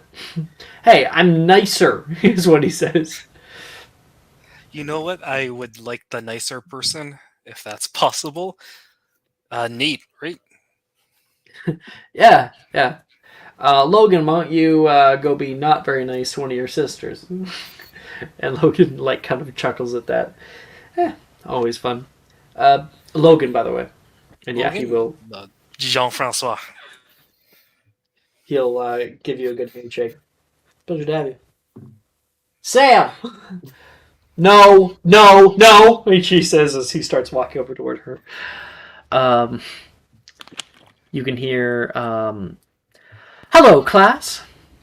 Up from the top, Professor Rojas walks into the space. She wears a very nice, slim-fitting dress. She has her hair up, as she always does, into a high ponytail, and seems to have like a little gold jewelry that's draped along the back of her head.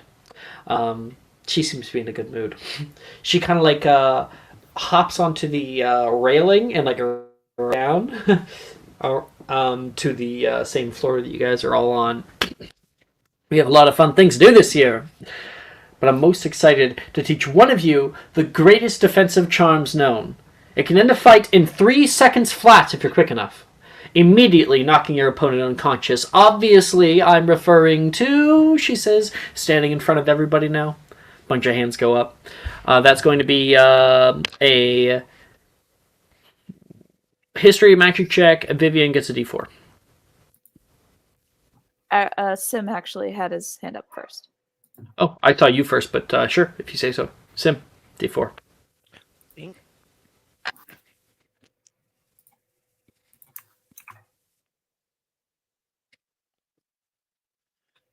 You said history of magic. Correct.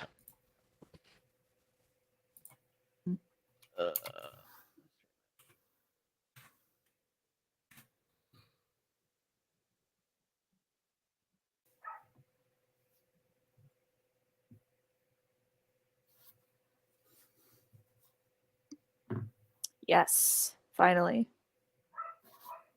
A 20. Sim, you didn't actually add the d4. Oh, You did I messed it up. not? Oh, Just roll a d4. 4.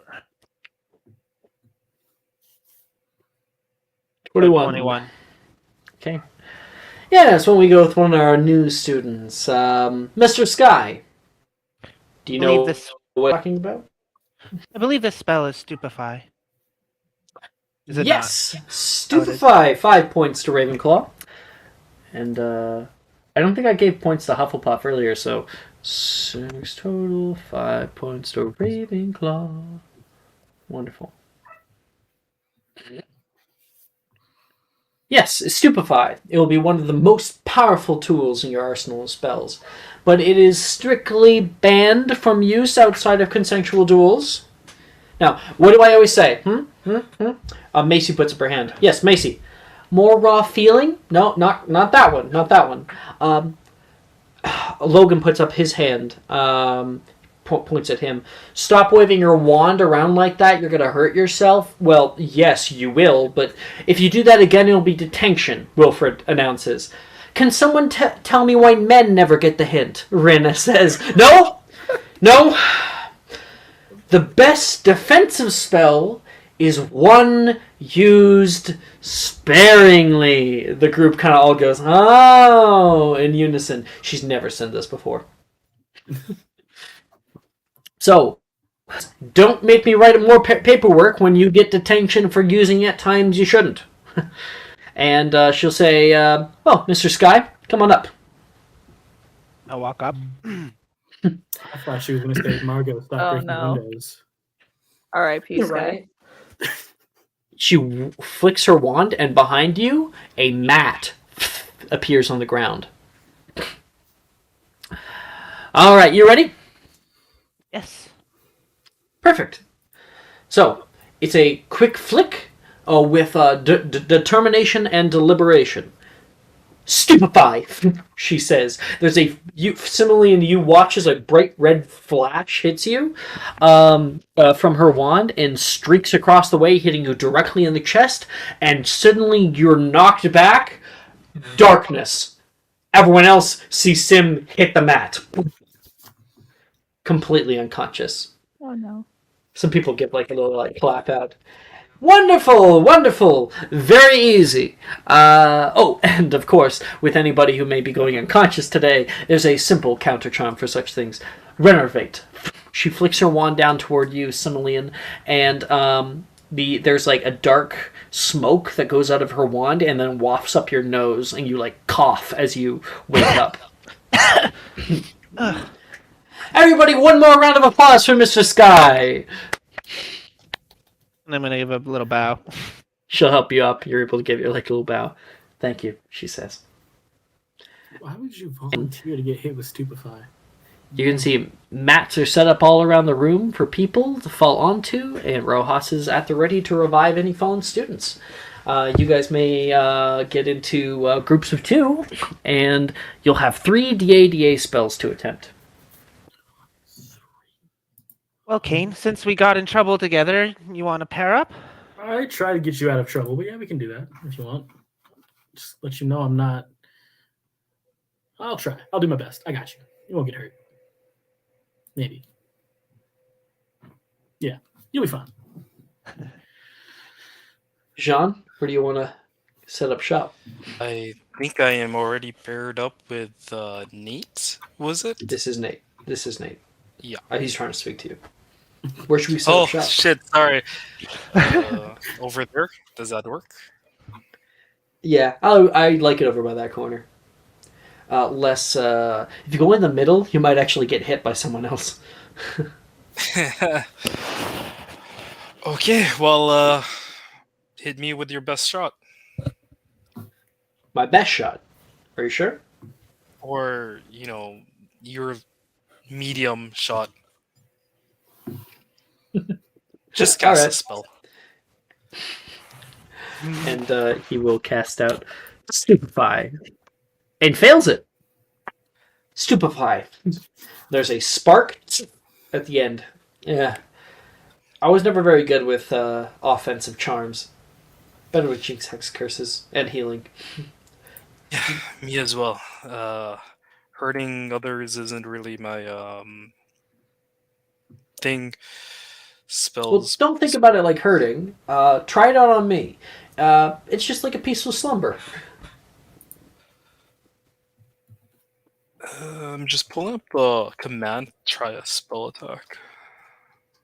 It's a slash spell attack.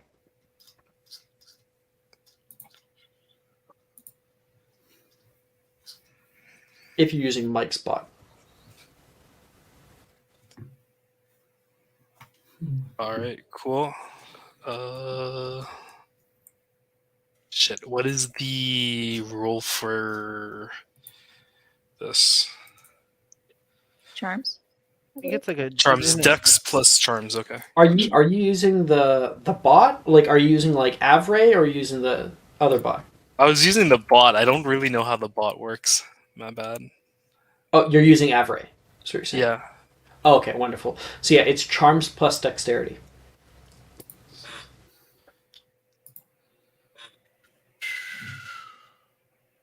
$16. Nice, that's a success. Roll to hit. Spell attack.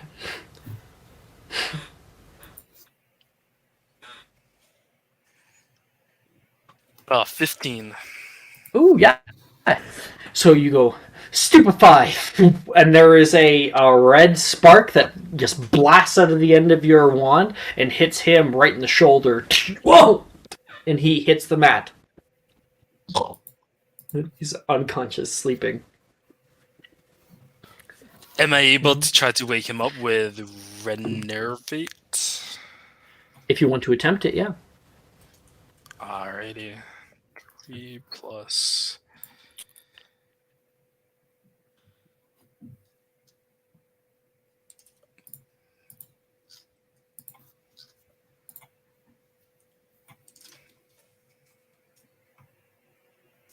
Natural 20. Natural 20. Nice. Nice. Okay.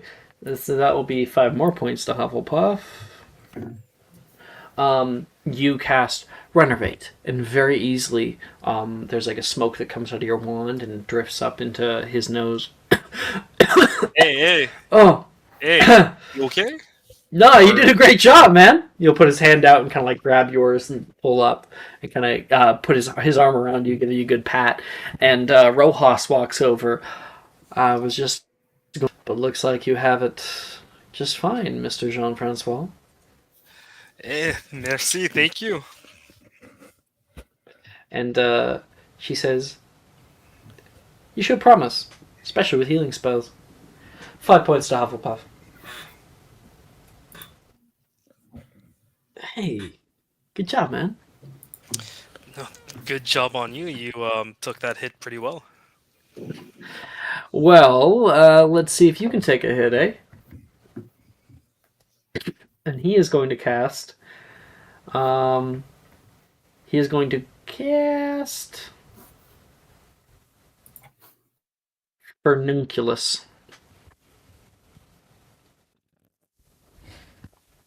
And that's a failure. Okay. You may attempt your last spell.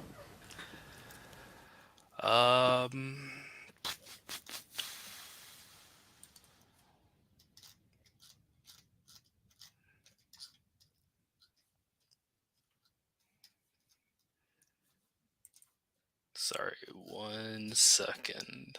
Oh, good. Ah, sweet. Aranya Exima is in 30, right? But we can't really practice that because like there's no real. Yeah, you can still shoot the shit out of your wand. It's just that there's no target for you to attack. That's all. All right. You know the thing that I hate the most are the spiders. Oh yeah, little beady eyes. There was Always a made me bunch feel of them insulted. right above my bed back in the common rooms. Oh, you should talk to the house elves about that, or at least she'll clean it up. I saw a spell here, and I have like dog shit stats for this. This is gonna go bad. 19. Jesus, I'm rolling much higher than I usually do. John, nice. Yeah, you're able to shoot out a bright flash of white light, and you actually see from something fall from the banister above. A little spider that was in the ceiling, and it fell out of the ceiling onto the floor, dead. Well, that is an O, Jean. Oh, Congrats. hey.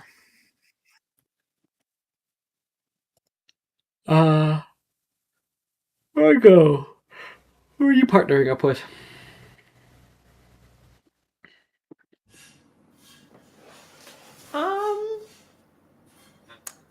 Probably Brett, just because at this point he's probably the only person that would partner with Margot. And yeah, you can see him over by the side, like sitting on one of the desks, and he is reading in his Defense Against the Dark Arts book and kind of practicing wand movement. Hey Brett, would you mind being partners? Of course, yeah, totally. Oh, did you want to do Stupefy or maybe something a little less, violent?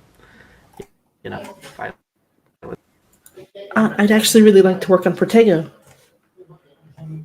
Oh, that's cool. Yeah, sure. And you'll hop down off. I could probably throw a few bombardas your way. That'd be great. I'll just make them as, I won't put a lot of oomph into them. Don't worry. She gives a smile at that. And he'll kind of smile back, and you guys find a space. All right, you ready? Yes, she'll kind of nod. And she'll yell out Protego. Bombarda. 14. 14. You're able to successfully cast Protego, and a blue ethereal barrier up you. And he goes, Bombarda! And you see just a spark come out at the end of his wand, and a small boom appear in the air right in front of him. Sorry. I kind of reined that in a little too much.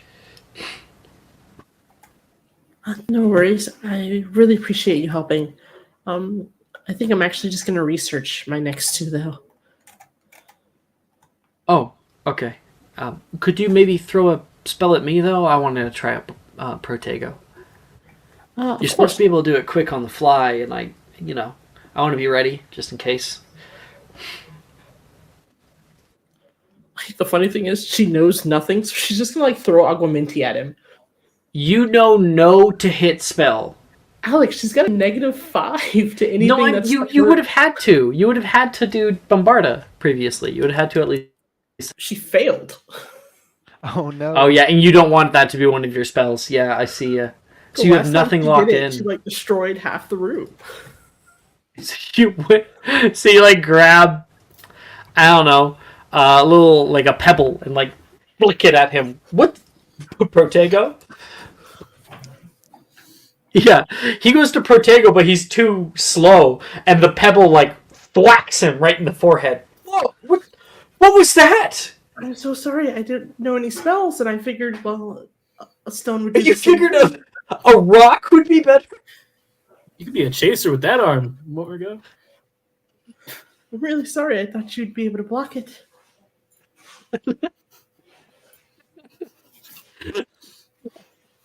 And Brett will like laugh heavily at that. You're really not that great at these. That's fine. You're in pleasant company. Yeah, this is my second worst class. And he'll walk off with you to the side where you guys can research some of your spells. What do you want to do? She's gonna research Langlock and Depulso. Is Depulso available? Third year? Yeah, it's in the. I always get mixed up. That yeah, it is.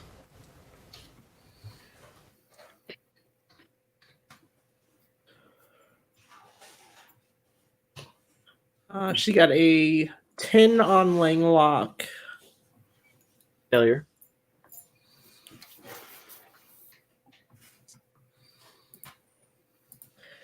And an 8 on Depulso.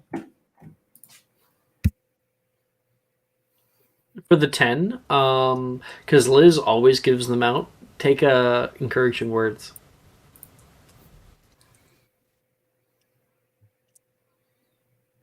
So roll a d4.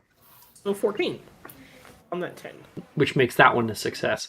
Overall, you still have a P. Wait, no, you have 14, a 14, and a 9. That's an A in this class. Okay. Vivian. Who are you partnering up with?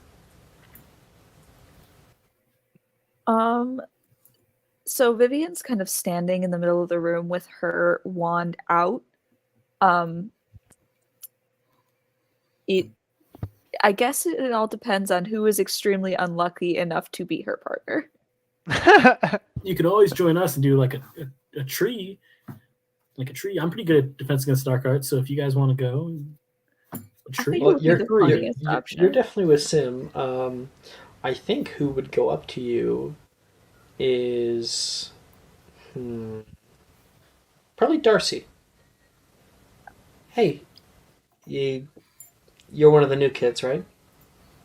Hello, yes. Vivian. Darcy. Hi. Nice You to can meet see you. Darcy has, long white hair, these really like soft blue eyes and very pale skin, very similarly to you. I like your hair. I like your hair. Were you looking for a partner? I see you're kind of all alone over here. Yes. Unfortunately, I was never very good at these spells. My wand doesn't like to do what it's told. I'm not bad. Maybe we can figure it out together. I would very much welcome the help. And they will lead you off to another space where you guys can practice some spells. Vivian, what spells do you want to practice? Okay, let's Let's be safe for the first one. Let's try Stupefy. Okay. Quick flip. You have to have a bit of a deliberation about it. Just hold that kind of feeling very, very solidly in your head. You don't want to be wishy-washy. Okay. Strong. Stupefy. What'd you roll? One. Natural one. You're like, My wand. Stupefy. The two of you say at the exact same moment. They're not casting though. They're just like helping you, like coaching you through it. Stupefy. There is a red flash that hits you in the face. It like comes backward as if like an umbrella was put at the top of your wand, and you suddenly hit the ground unconscious. Vivian. Darcy will run over and Professor. Yep, sure. Good job, Darcy. It wasn't me. Oh. They will renovate. You wake up. Are you okay? You can see like Darcy's like over you. Which part of that was the dream? The you cast it and it went back on you. Here, Oh, nightmare then. they'll put a hand out to help you up. She'll take their hand. Were you dreaming when you went unconscious? I always dream. Oh, I always like dream, but I always forget. I can never quite remember. It's always really hazy. I would enjoy forgetting them. Oh, do you want to try again? Yes. I think I will have it down this time. I'm going to attempt Stupefy one more time. Okay. Natural one. If I get a natural one again, this isn't even my Jinxes, Hexes, and Curses score. 12. 12? Yes. That's a successful cast. All right, Yes. all right. Stupefy, and Darcy will kind of like make sure that it hits. They'll move into wherever it's going, and the blast hits them, and they are unconscious on the ground. They look peaceful as you walk over, very calm. Professor. Need me again? Oh, well, that's a bit of an improvement, she says. And she will put her wand out and renovate Darcy. Hey, you did it! They say, getting up. Are you alright? Yeah, no, I'm fine. That's the reason why we have the mats, Rojas says.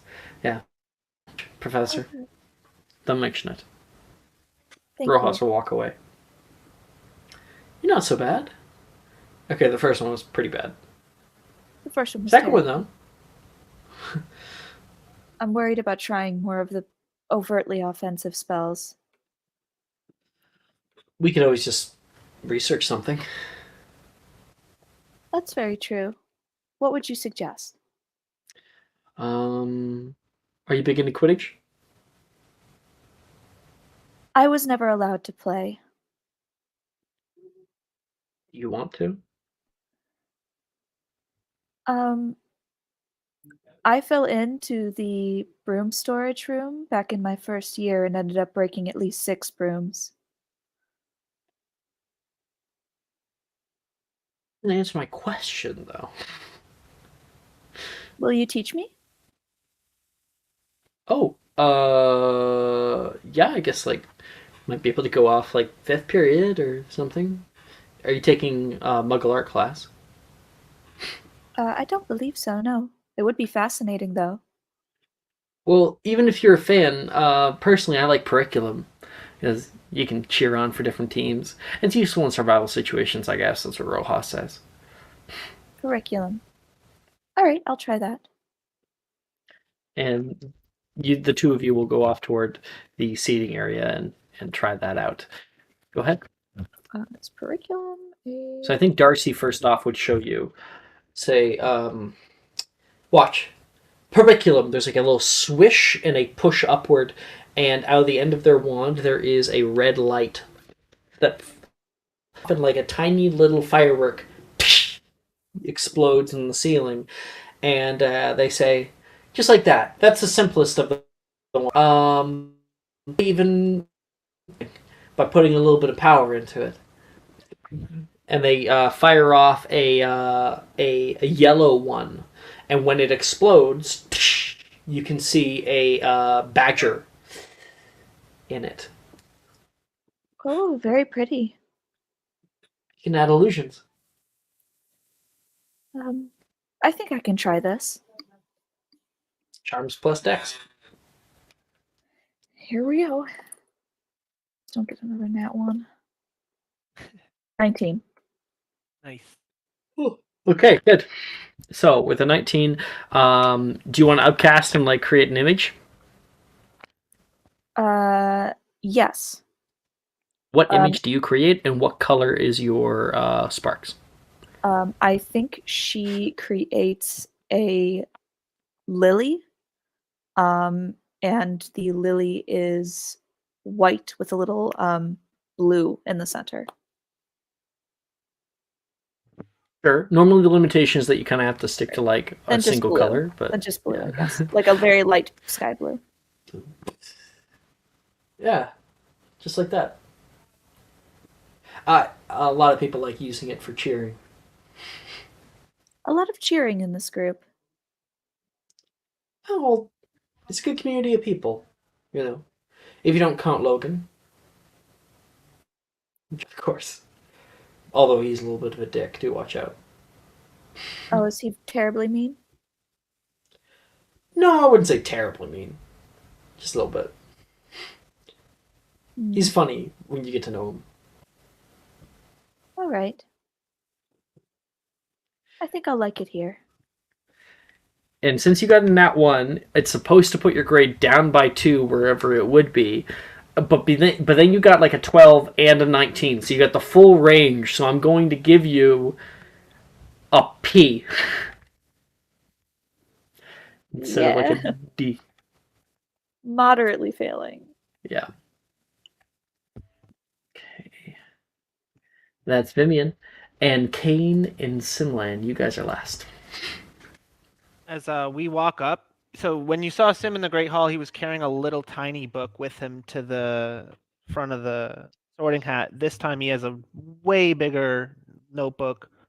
He places it in front of him, looks at Kane. Are you going to attempt Stupefy on your first spell? You're muted. No, I wasn't planning on doing Stupefy for my first spell. It's a charm, and I'm not very good at charms, as I said before. Is it an attacking charm? Yeah, but it's still a charm. Okay. Do you want to try it? You can try first. Alrighty. Okay. First of all, are we doing no holds barred, whatever spell, or do you want me to hold back a little? You don't have to hold back. Alrighty. So we are going to try Sluggish or Eructo? Slugulus Eructo. Yeah, Sluggius Eructo. Now, does Protego protect against that? It can. Okay, so Potentially. I'll use a reaction to cast Protego. Okay, both you guys roll to cast.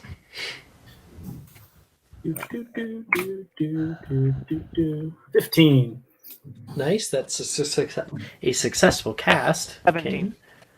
And both you guys succeed there.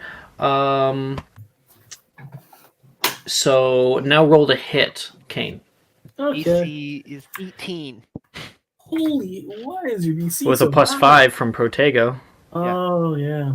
Protego gives a plus 5 to your AC. That would do it. Let's see. Yep, 13. Yeah.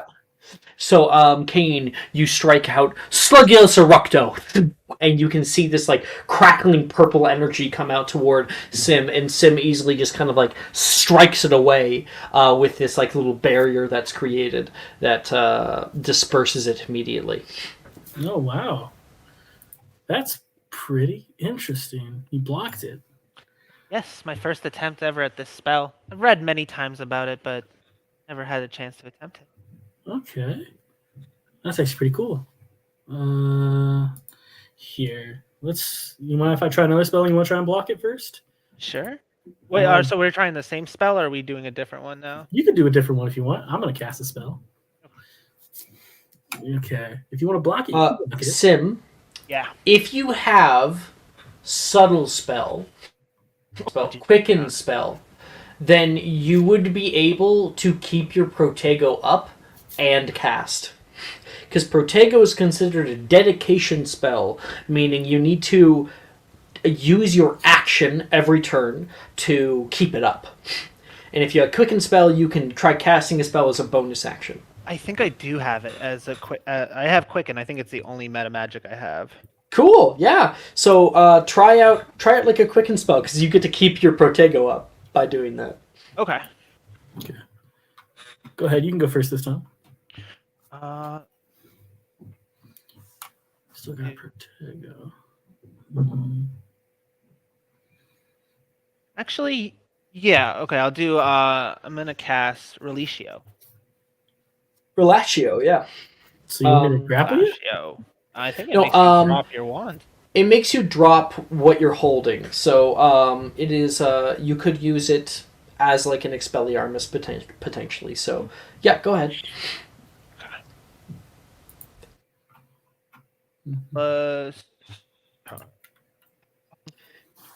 It's still Dex, right? Yep. Wait, no. Jinx's Hex's Curses, I'm pretty sure. Relatio is a Jinx's Hexes. So it'd be Charms plus your... No, Jinx's Hex's Curses plus Charisma. Charisma. It's okay, Nick. Oh, my Charisma's so horrible. Okay. I got a 4. Oh. Can I use my note feat to use a double check action? notes? Yeah. It does take a bonus action. I don't care. Do it. Okay. It's fine. Your Protego is just gonna go away. Yeah, that's fine. Yeah. 21. Thank you. Much better. Yes. You cast out Relatio toward Kane. Let's quickly look up that spell here. Spells. Relatio. Relatio, second level, Jinx. They release their grip on an object or target, and you can say, it was his wand. He must make a wisdom saving throw. Wisdom. I don't know if I'm good at wisdom. That's just a +1. Let's see.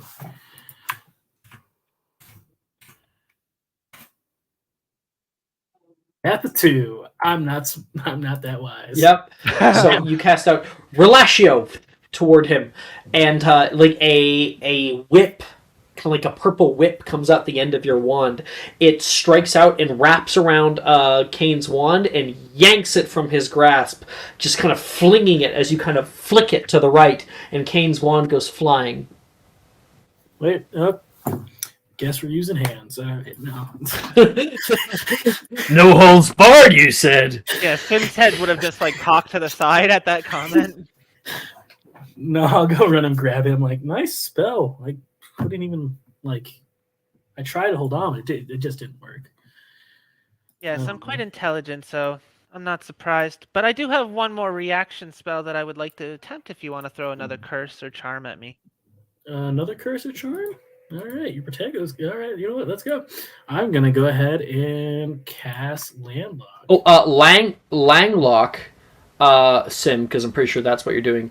It's higher. It's a have available to you, so it would only be researched. You can't actually cast it.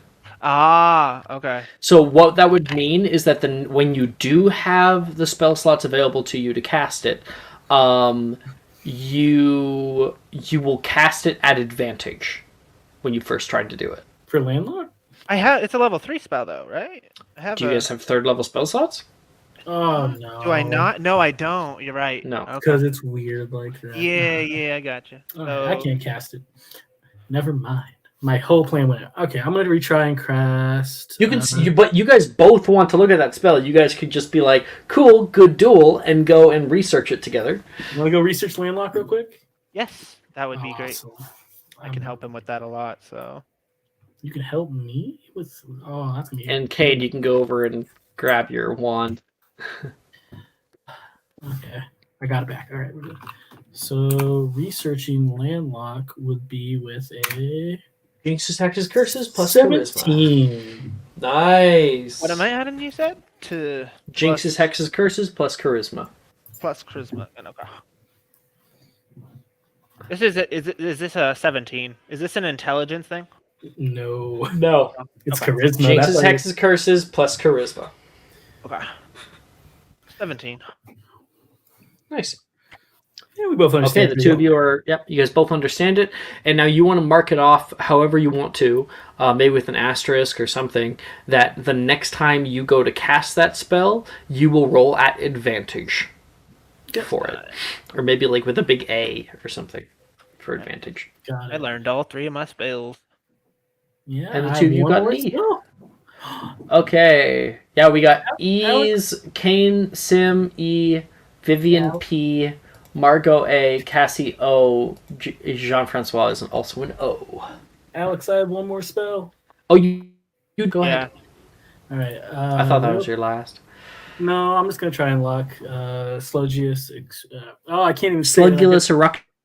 Yeah, I'm gonna retry and cast it one more time. All right, let's hope this works. Don't use all the magic. 16 to cast. Nice. And that is a success and still an E. Yeah, I'll keep it. That means I have it locked in now. Yeah. And as we finish Defense Against the Dark Arts, and soon we'll be doing Charms, I think that's where we're going to take our break. So we will come back in 10 minutes. See you guys then. Are you looking for that perfect gift for that tabletop role player in your life? For that podcaster? For that little sister that keeps going on and on about shiny math rocks? Well, look no further. OBP Musical has you covered. Original theme music for your characters, worlds, podcasts, and more. Has your bard written lyrics about a party member's tragic demise? Let us compose to them. Or better yet, let us write those lyrics for you.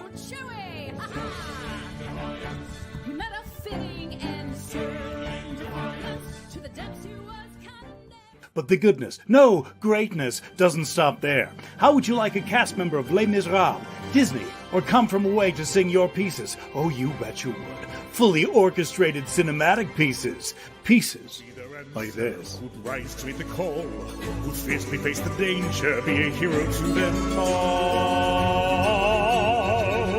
For the horde, the people We have 8 vocalists, 7 composers, 2 lyricists, and an admin team ready to take your request. For as low as $60 US, you can get your own musical theme. OBP Musical, making fantasy a reality.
Hello, everybody.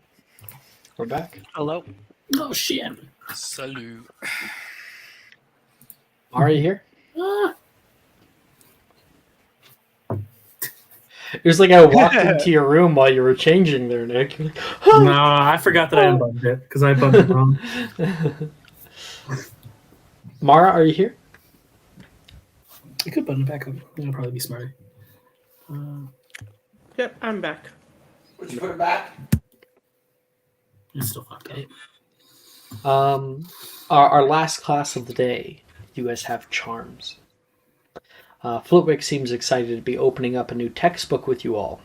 Oh. The Standard Book of Spells, Grade 3. He shows off some fancy wand work by freezing a bowl of water with a single slash of his wand through the air. Glacius, he says. Isn't it wonderful the things we can do, he says, as he overturns the bowl and kind of this half-moon crescent piece of ice plops out onto his desk. And everybody will have 3 charm spells that they can attempt.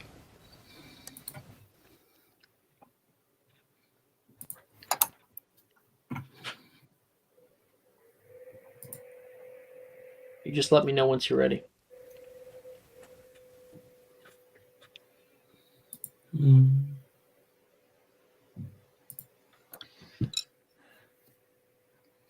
I'm ready. All right. Vivian, what do you try now?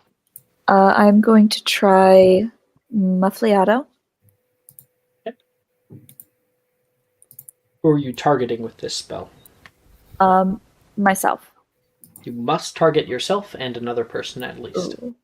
Who would be sitting next to her? She'd probably sit next to another Hufflepuff, maybe like Morgan. Sure. Let's see. 15. Thank you. Okay, nice. That is a success. Muffliato. And Morgan says, did you say something? Yes, I cast Muffliato. Which one's that? He starts going through his thing. Oh. Wait, so that means I can, like, yell swear words in class? Presumably. No one would be able to hear you. Poppycock! He yells out into class. And everyone else just hears like a white noise.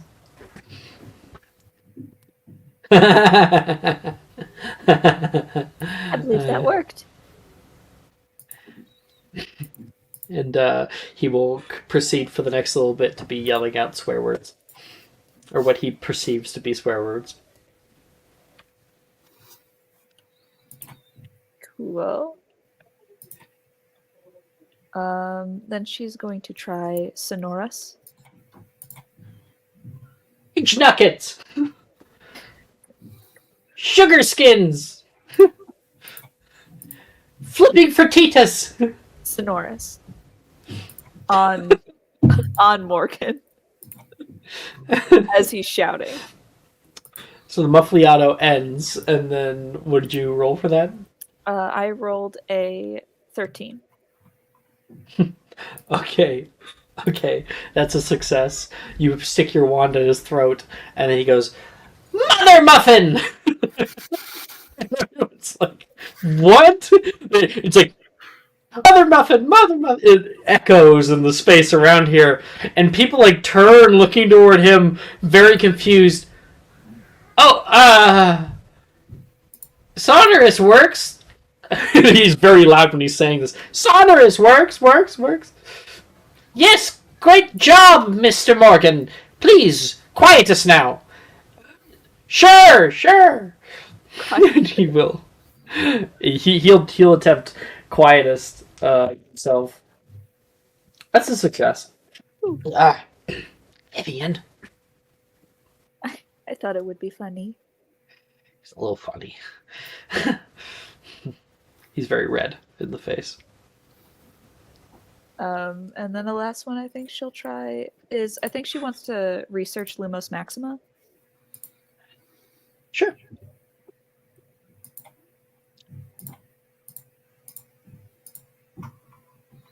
That's only a 9. Yeah, with a 9, That's that is a fine. failure, unfortunately. But you can mark it off as attempted. Okay. Yeah. So we got a 9, and what else for you? A 9, a 15, and a 13. I'll give you an A overall. Yay. That's Vivian. Who's ready? I'm ready. Kane? Yeah. So I'm gonna try for my first spell and pray it works. Scourgify. Yeah, very useful. Because it's a nice safe spell. Not much that can hurt When you me. get your fluffy alchemy in some gravy. It, good to it use. happens to everybody. Everyone should know about it. Everyone should know Scourgify. What I love, because like the equivalent in 5e is prestigitation, and prestigitation says it can clean or sully an object, clean or soil an object, and it's like I'm going to shit your pants. Consider your pants peed. That's hilarious. Well, I got a 15 on it. 15, nice. And with that, you are able to like clean your shoe until it looks as good as new. It's like polished and everything. It looks like the day you bought it. Well, now I have one good-looking shoe. I need to do it again because I can't have one bad-looking shoe. Sure. That's just bad. If you want to lock it in. 15 again. I rolled the exact same. Nice. Okay. Nice. So far, that's an E. What's your third spell? My third spell, I gotta look at it just to make sure I say it correctly, is going to be, what was it called? It was going to be Glacius, as Professor Flitwick tried. Freeze some water. Okay. Yeah. You're able to like grab like a bowl from the prop area and stick your wand inside of it, and it freezes, or rather, sorry, it will fill with water since I believe you have Augmentu locked in. I do have Augmentu locked in. Oh, little description, because I did miss it for Julian. This room, the way it's set up. You enter in through the door, and then immediately on your left is the majority of the room. There is, on the left and right-hand side walls on your left, there is like bleachers, basically, with like 2 rows. So you don't have individual desks, it's like a long row. And then at the end by the window, there is a pulpit of books that Professor Flitwick normally hangs out on when he gives his lectures. And then on the other side of the room, on the right-hand side, there's actually a area with props. So like it's just filled to the brim with like weird objects and stuff to use your charms on. Just so you know. But Kane, you were doing Glacius. A natural 1. An Unnatural. I got a 5. Unnatural. Oh, an unnatural 1. Yeah. Okay. Unnatural. Still sucks. Still bad. So we see like the Kane, like we see the camera go past Kane's face. Glacius kind of goes out of shot for a second. Camera pans back, and he's just got like ice covering his entire face. Like the icicle running down his nose, like all that kind of on his eyebrows, frost. Oh, not cool. And that is Kane overall. With an unnatural 1, yeah, it's gonna be an A.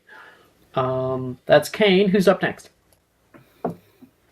I can go next. Okay. I'm Sim? going to research Lumos Maxima Sure. for a 15. Success. Successfully researched. For the second one, I'm gonna go get one of those bowls, but I've never been in school, so I'm just gonna drop the bowl, the water, just on the floor, and cast Glacius as it's Sure. slipping. Hopefully it doesn't kill me. 8. Ouch. 8. You do that, Glacius, and you can see the water gets colder, but it's still just all over the floor. Mr. Sky, what are you doing, making a mess of my classroom? Professor Flitwick kind of hobbles over. I was just trying to freeze it. Clean this up immediately. Do you know Tertio? I'll try that spell. Plus 4. 13. 13, nice. Yes, you were able to gather all the water up and pool it as like a little ball on the end of on the tip of your wand. It goes, better! Better! You do that again, you'll be getting detention! Understood. Wouldn't be the first time. Okay. And it's a A overall, I believe. Oh, I just gave that to Jean. Put that to Sim. Jean, you ready? Yes, sir. Looking around the room, do I see anything heavy? I'm looking to practice Perfusorius. Profusorius, yeah. Sure enough, in the back they do have like 100-pound medicine balls to be used. Okay, let's give this a try. You head over there, try to pick it up. No, this thing's way too heavy. So you take a step back, look in your book and try out Perfusorius. And it is a 4. Perfusorius. Straight 4. There's no effect that comes out of your wand, so maybe it worked. You walk over, and you hear a crack. Ow. Giving myself a bit of a stretch, cracking my knuckles and my wrist and all of that. I take my wand out and review my book a little bit more. Is this double check notes or what? Oh no, just try it again. Okay. And he tries the spell again, and it's an 8. Oh no. Yeah, you just like give it like a good like kick, like trying to like push a push kick, and that thing does not budge. Barely rolls. Having some trouble. You can see a girl walking over toward you. She's got kind of shoulder length blonde hair, straight and kind of palish skin, blue eyes. This is Sadie. Having some trouble? Sadie, yes, I can't seem to move this. Have Do you you know how met the Sadie spell yet? works? I'm imagining if like it's been 3 weeks, but if we haven't It met has in not. character, It's been 3 weeks since the autumn festival. Is what I was saying. yeah, I'm having quite a bit of trouble. Profusorius is one of those harder spells. It's nearing onto transfiguration almost, as you're changing the actual properties of something. But think of it a little bit less like you're changing its exact weight, but more its perceived weight, only when it's in your hands. Look, Perfusorius, she says, and the thing, you can see it like almost pushes up just a little bit. She picks it up. Here, she'll throw it to you like a beach ball. And does it like come at me like You're a beach ball? Yes. I like, flinch really hard. But you're able to catch it, and it's weightless. It's like a feather.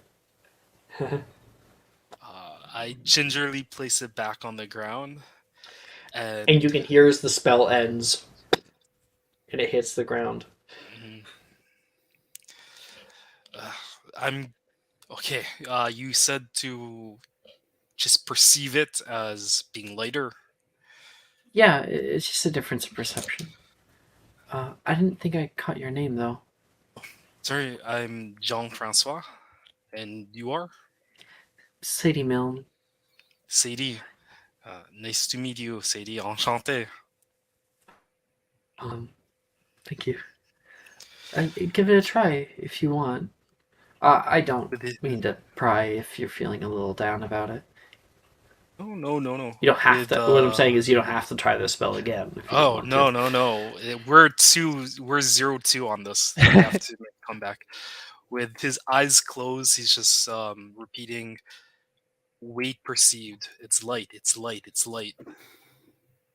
And it's not light. It's a 9. Roll with a d4. Okay. Sadie is very good at charms. It's an Exceptional. 11. What level is Perspicacious? First level. That's a success. Oh. So you try again, and you go to pick it up, and it's like there's a little bit of weight there, and then you can feel it give way. Oh, I see it. It's light. you did it. Exactly. If you ever need Thank any you help so with much, charms, CD. You can find me easily. Just send me an owl or something. I'm sure we can find a time to meet up. And Jean-Francois gives a little wink back and says, "For sure." It's nice meeting you. And that is Jean-Francois. Jean-Francois, not Sean. Overall, that is a P. It would have been a D.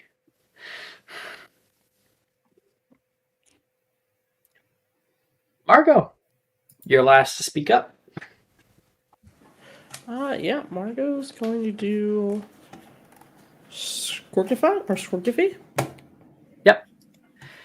Oh, what was somebody said it really weird. I think it was like Raven who said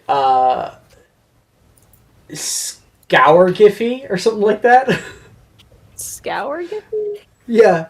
Can I do Scour Giffy, please? Giffy. Scourgify. 7.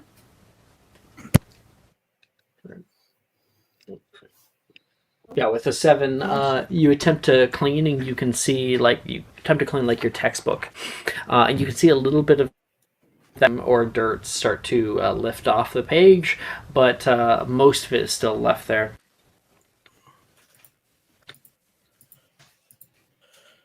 And then we're going to do Flagrante.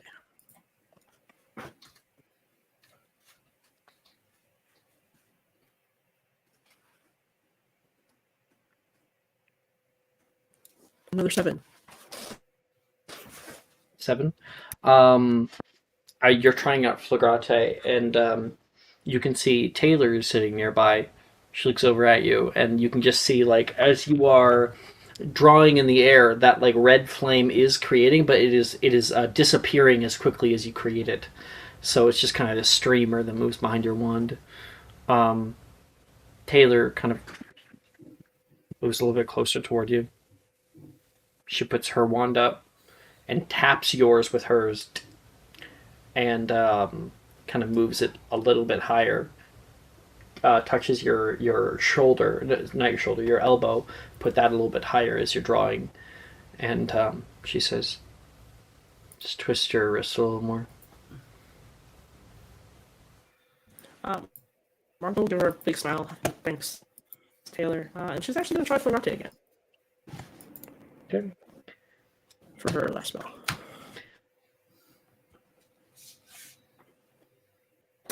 For 10. That is a success. With Taylor's help, you're able to watch as you can draw your name cursive in the air. Taylor just kind of stares at it for a bit, looks back down at her stuff, and continues writing her notes.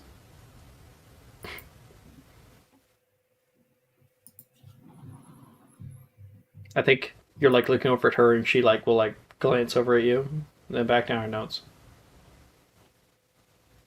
You need something? No, you. I really appreciate all the help. Okay. Don't mention it. Alex, Margot is also going to start cataloging people's handwriting. If you want to, yeah, sure. Okay. Make a perception check.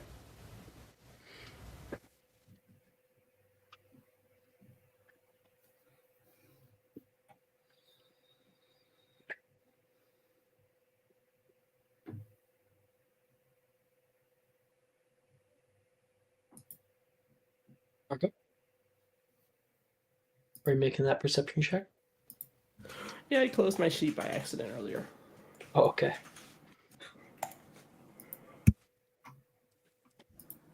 24. Ooh. Okay.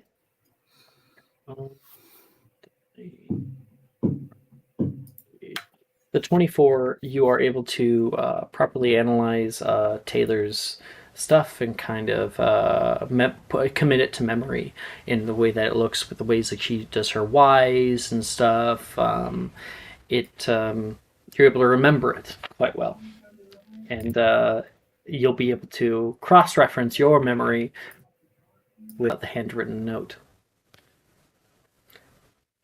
given a little bit of time.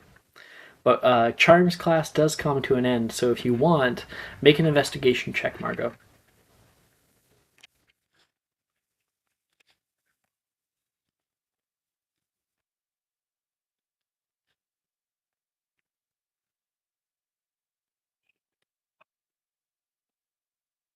$16. Okay.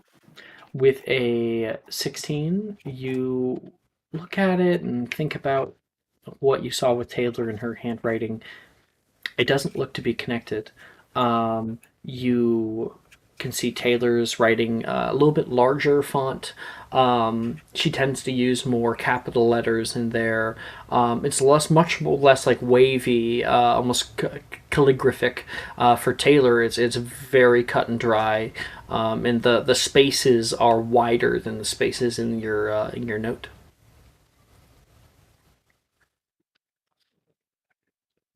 Okay, and with Charms class coming to an end, we have the end of day. So you guys will be able to go down to your common rooms and have a little bit of a rest.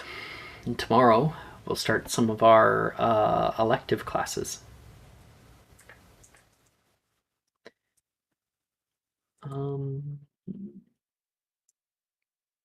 Vivian,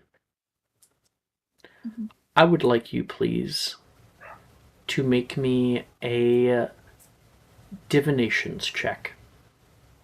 Not adding wisdom, just divinations. Okay.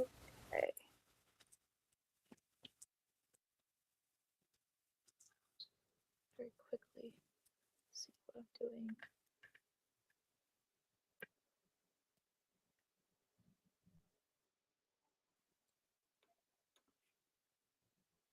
I have like 30,000 sheets open. Where's my divinations? There it is.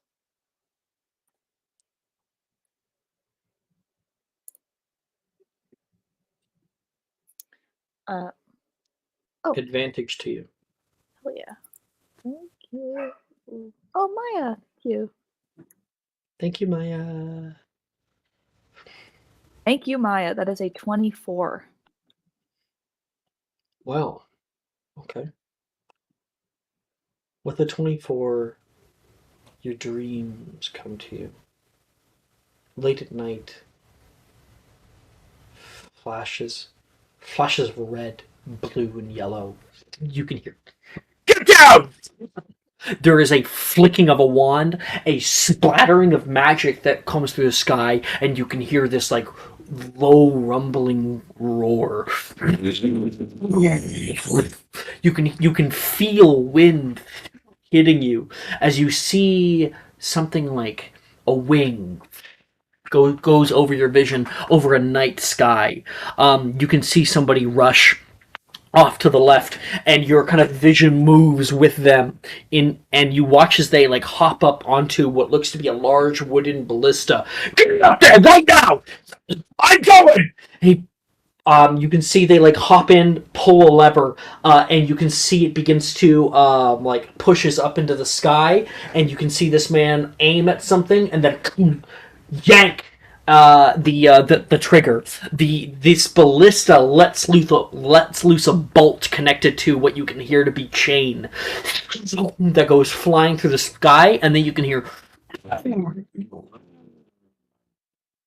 and you hear the explosion of something hitting the ground as you wake up. You're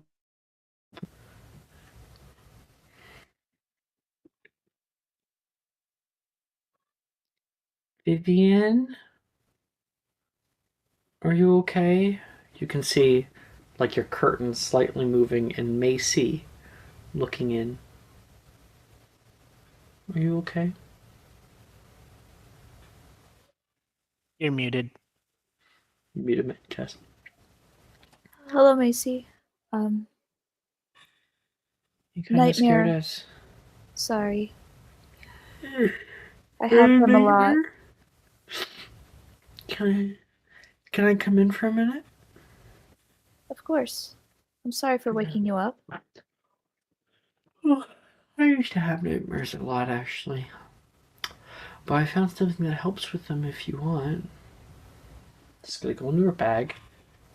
She's going to pull out a small cardboard box about this big.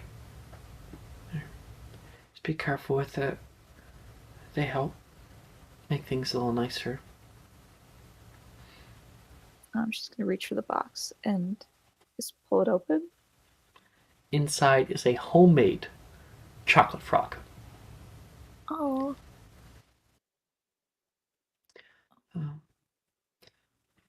Get some rest, okay?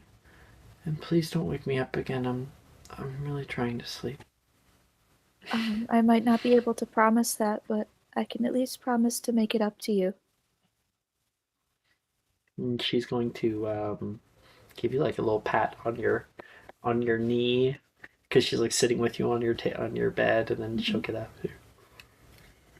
Good night. Good night, Macy. And I think she's not going to go back to sleep. She's going to get up and like kind of go down to the common room and relax. Do you eat the chocolate frog? I do.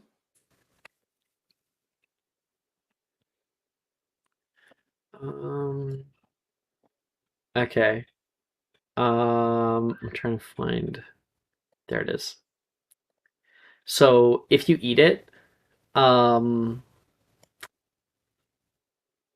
one, amazing like sugary cocoa flavor, and once consumed, you may re-roll any saving throw against an effect of being charmed or frightened. And so the idea essentially is that eating this will stop any kind of fear that you may have.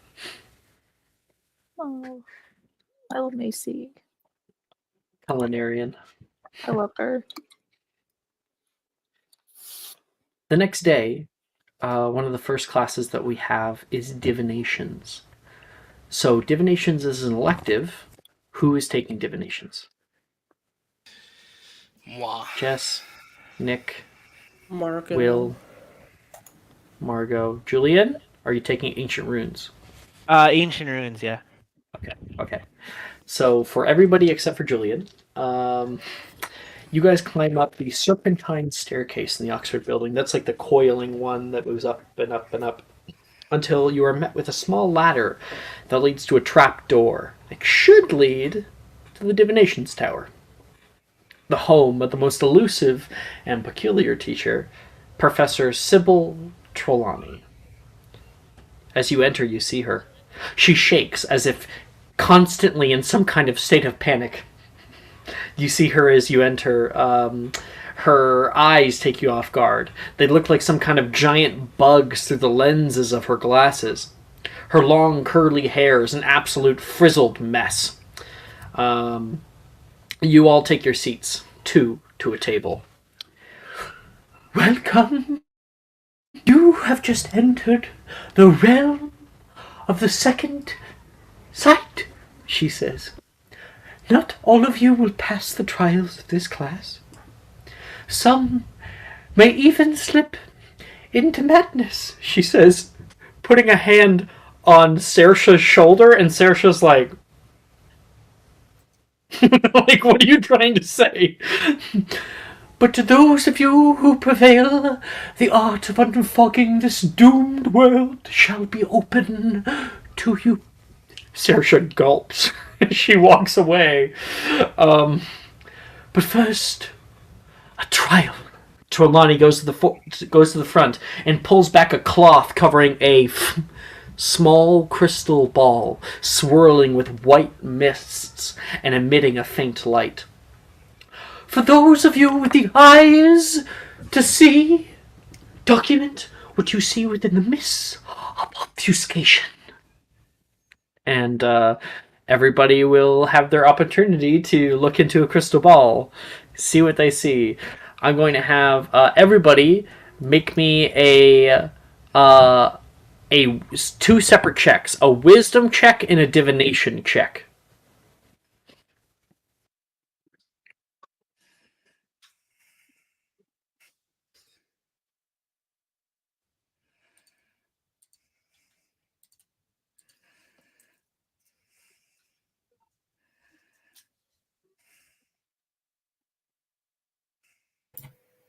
I got mine. Yeah, tell me once you have both of yours. Kane? I do. So for I gotta really look into it. I look at my small crystal ball. So for my wisdom check, I got a 20, and then for my divination check, I got a natural 20, so a 23. We'll come back to you, Kane. I'm going to be giving The little ball works. to Gryffindor, and Kane will be having it out. I did this for Brandon. Back to Kane. Anyone else ready? Vivian? I got a 10 and an 18. Hey. All right. Back to you, Margot, Jean. Jean 21 and a. Go ahead, Sean. No, Margot, please go for it. 21 a 21 and a 22. Ooh, very good. Okay. Jean. 16 for wisdom and an 8 for divination. Okay. All right.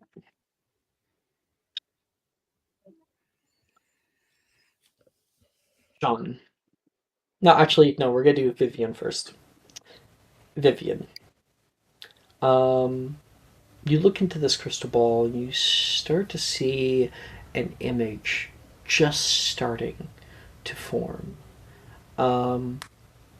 And you can see Macy. You see she is sitting alone in the probably over by the standing stones. She seems to be reading something very small. And you can see, or you can hear crack like a twig. She immediately moves to look over, and you can see Ernesia is looking down toward her. Hey. Oh. Hey, Ernesia, she says. Hi. I didn't think that you'd be down here. I was just going down to talk to Hagrid. Oh, yeah, sometimes I just like to spend time down here. What are you reading? Arnesia comes over and actually sits right down next to her. Oh, this is an autobiography of Alpheus Finch. He's a muggle, a muggle, not muggle, he's a squib. What the fuck is he called? Okay, he's a squib curse breaker. So obviously, some pretty funny hijinks ensued. Here, and she's going to take the book from her. Oh, still reading. And Arnesia will start to read out the book. And you can see Arnesia just kind of like pushes a little bit closer to her. Macy pushes a little bit closer to Arnesia as Arnesia reads to her. That's what you see, Vivian. I like it. Okay.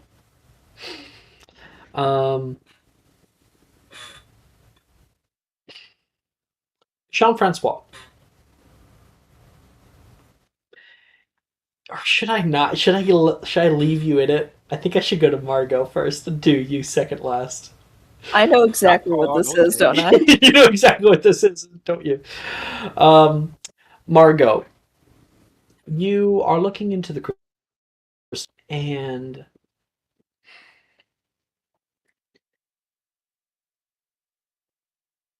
an image begins to form. You can just faintly hear the sounds of like chirtlings and cawings. And you seem to be walking. You seem to be like first hand looking into the ball as if you're looking through the eyes of somebody.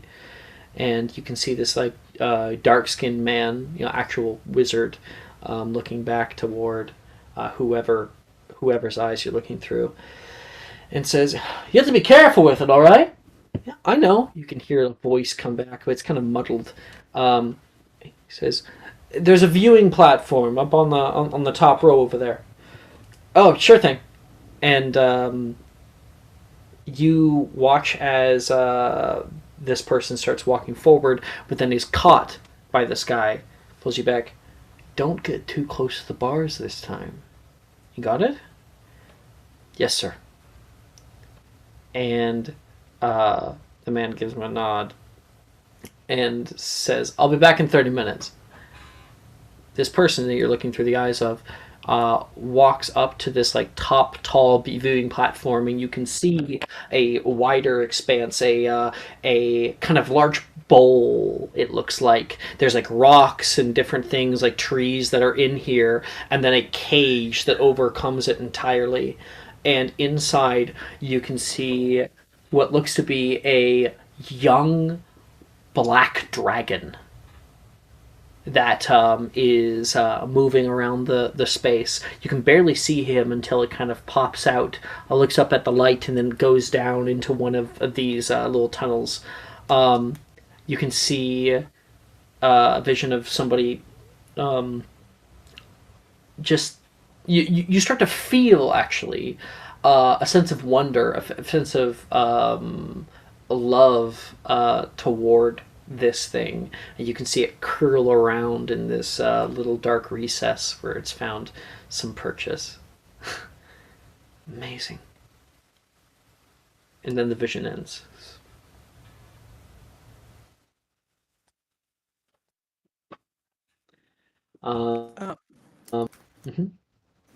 Margot's going to spend the rest of the class drawing that dragon. Make a performance check.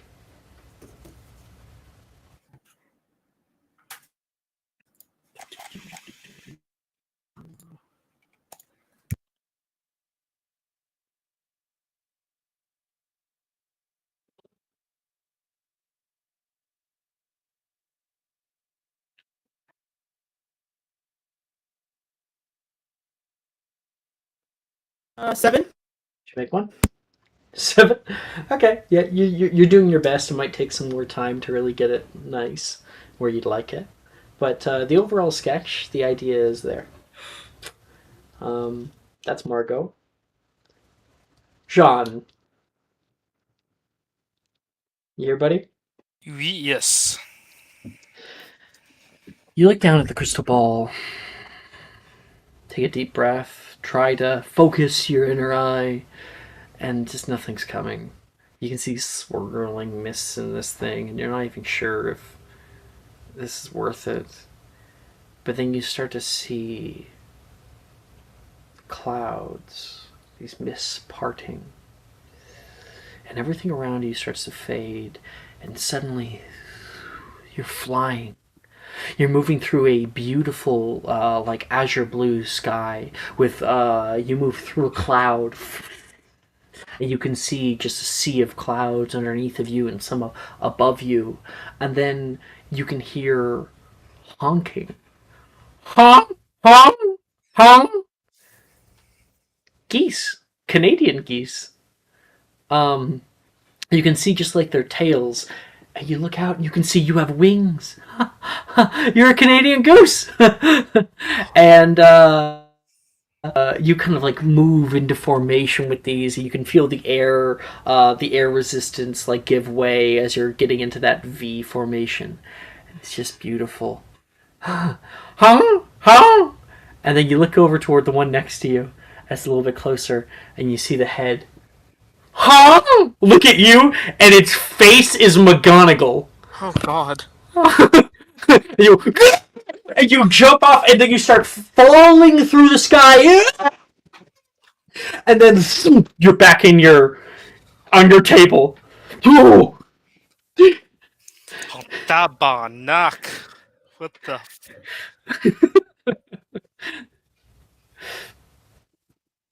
McGonagall. Catching his breath for a while, he just pushes the crystal ball away from him for a bit. I would too. The entire flock was McGonagall's.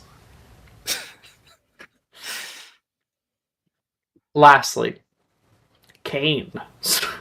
In it, kind of surprisingly, actually, with your natural 20. You're looking down at the orb. Your eyes begin to fuzz. Staring down at it, sound and light begins to dim as the orb takes up your entire perception. The scratching of quills and Trelawney's rants all fade as you begin to see the mists swirl and part. Inside, you see what looks to be the form of a student. They stand in a small, darkened room and twist a small lockbox in their hands. Their face is like milk in water. Their form shifts unnaturally. In the mist, fades from the scene as you struggle to keep it. But you watch them look around, seemingly making sure no one is near, before they place down the lockbox on the nearby desk. You hear them whisper to themselves, "No one can know." It's almost imperceptibly. They open it, and a soft light emanates from within, and they pull out something from a small container and admire it closely. If only you could move the perspective to get a better look.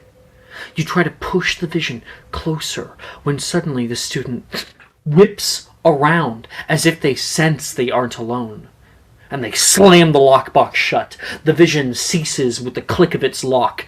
You rub your eyes as the sight and sounds of the surroundings come back to you. That's weird. Who was it? I don't know. Kane's probably going to think to himself, like, Brandon probably had a bright idea about this stuff. Let's go sit at my desk. And with divinations coming to an end there, we can move over to Similian in Ancient Runes. So, Simlian. Say Similian, Simlian. Whatever works for you. We're jumping back and forth, apparently. Okay. In the Oxford Building, up in the East Tower, a circular amphitheater is set up in this room. Wooden seats surround a stage with runes and writings drawn along the floor in a geometric design. Professor Babbling begins her lecture. Ancient runes hold within them power. Power from before wands, before the times of even Merlin himself. Runes is a subject many can attempt, but few may master. please. Open Spellman Syllabary to pages 35 and 36. Please read quietly, copying the diagram on the left. With your wand, like so. She begins to write with her wand in the air using flagrate as she crafts an intricate work of Nordic runes that are arrayed in a ring in front of her. And Simoline, you will have 2 spells that you get to attempt to cast using wisdom. Question, do you have flagrate? I have it attempted, or I have it not locked in though. Yeah. So unfortunately, not going to be able to try it now. But so you'll be using pen and paper, but you're going to be writing down runes to try to correspond with different spells, and then using them. 2 spells. Any spell. 2 spells. Of course, when I say any spell, any that are available to you, using wisdom, and divinations does not count because it's happening at the same time. I can just pick anything on the 3rd year list, pretty much. Except for Anything on 3rd, 2nd, 1st, whatever. You get to cast it using wisdom instead of your usual modifier. Ah. Okay, cool. So we're going to go with Inanimatus Conjurus. Inanimatus Conjurus. I'll go with that one first. And you said I get to use wisdom, but I still get to use the transfiguration score, right? Yes, transfiguration plus wisdom instead of strength. That's actually really good. Yeah. That's plus 7. 15. 15. Nice. What do you conjure? Just like a metal, like a pipe, like just a metal pipe. Nothing fancy. Or I don't really know what the rules are of that spell. Okay, here. Julian. Yeah. Entirely here. Okay? Because you were trying to get a broom earlier and it didn't work out. Yeah. There are 2 reasons why this shouldn't work, but I'll allow you to. 1, it's only supposed to last for an hour. Yeah. Right? You're only supposed to be around for an hour. We're going to say indefinitely, for 1. And 2, it's not supposed to be able to conjure magical objects. You want to conjure a broom? Yeah. Absolutely. That broom you saw on the rafter earlier, so we don't have to go back for it. You write down in runes, drawing, and write down what you believe to be the proper conjuration runes, summoning runes, and you add in a little bit more just to make sure that you might be able to get this broom that you were looking at earlier. So you put it all together, and you kind of are able to rip off this piece of paper, hold it in your hand, and tap your wand onto it. And the moment you do that, you watch as all of the runes that you drew glow like a bright green color, one by one. And then the page burns away entirely. And sitting on your desk is your very own broom that you've successfully stolen. Nice. Cool. Yeah. I can use that spell to summon a broom, essentially. Well, right now, like I said, this is the one exception. Not supposed to work. I gotcha. Okay, yeah. That works. And you now have your broom. Yay. And then Next the second one, let's go with. I'm just so terrible at saying words. Sagittario. Sagittario. There we go. Sagittario. Yeah. Sagittario. And for this one, I actually will pull out of a pouch a handful of stones and just put them in front and try to cast it. Okay.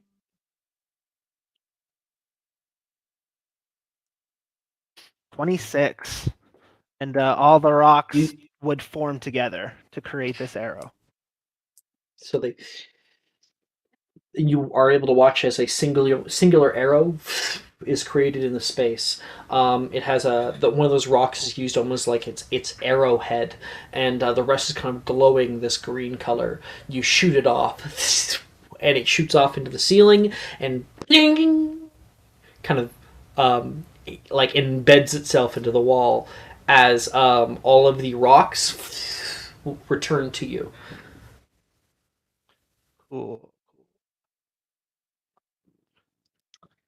Very nice. I believe for ancient runes, that is an O. Awesome. And just to clarify, so I have a broom now, right? You Permanent? do have a broom now, yep. Okay, cool.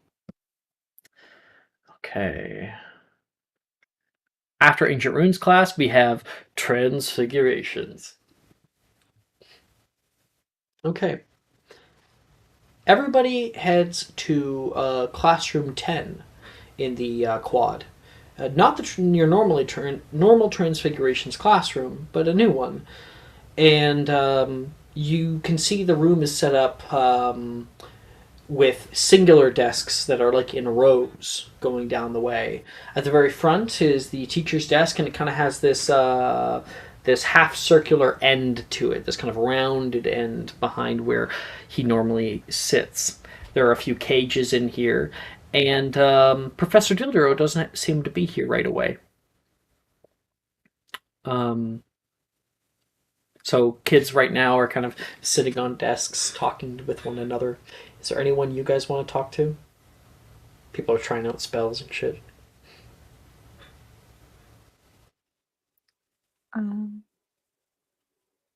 I think Vivian might want to talk to Morgan. Yeah. I think that as you are kind of sitting down, Morgan's going to be sitting nearby. And he says, "Hey, Downer girl. Hello. Hope your first day wasn't too bad yesterday." No, not too bad.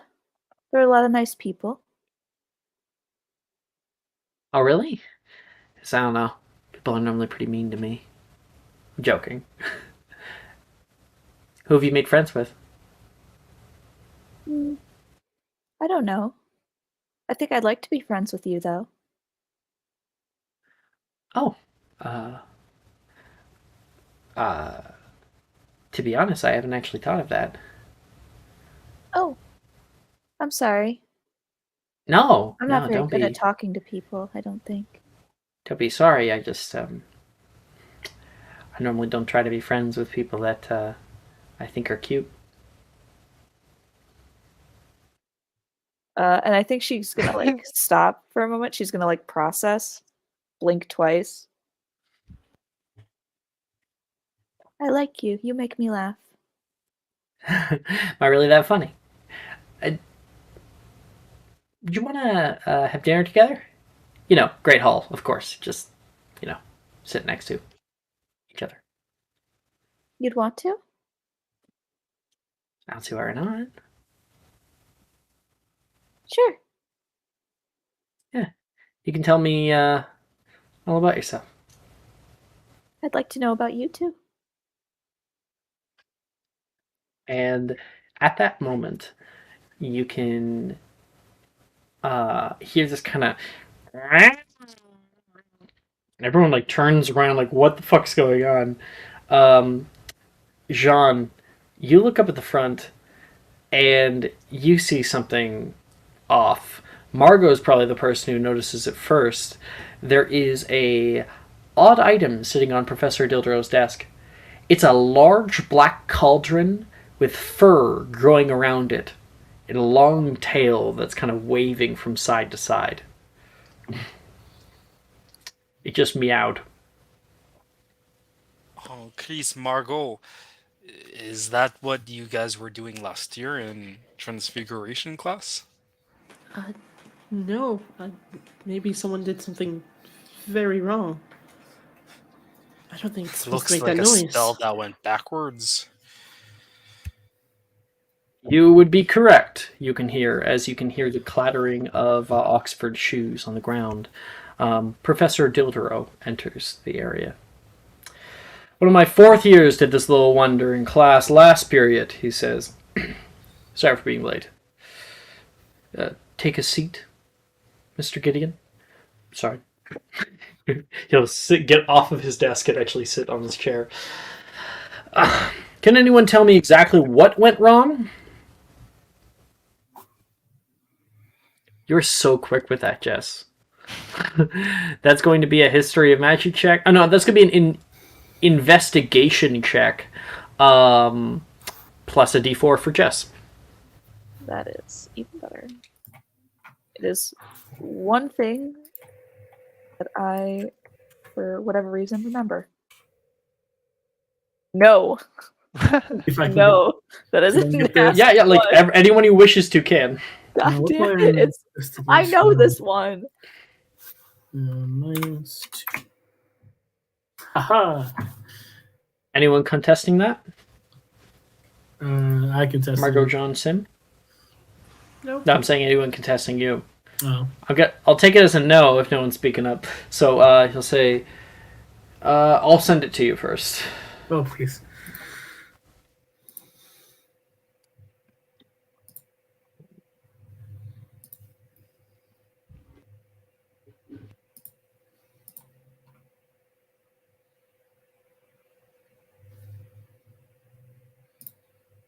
There you go.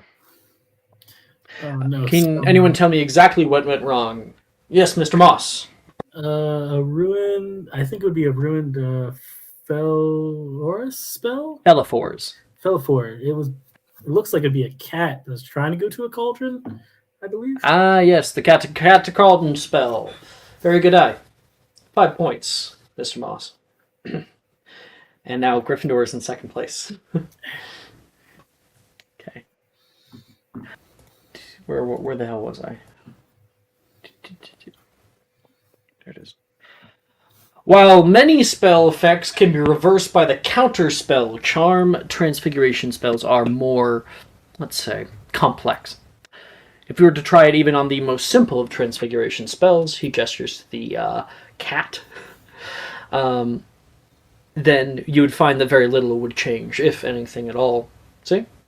And he flicks his wand out toward it, and you watch as, like, he says, Finite incantatum, and the cat just goes, as it starts like a Jimmy, the left and right, and then stops. Which is why, to start off our new year, we will be learning not Finite incantatum, but rather... Come on, I mentioned it previously.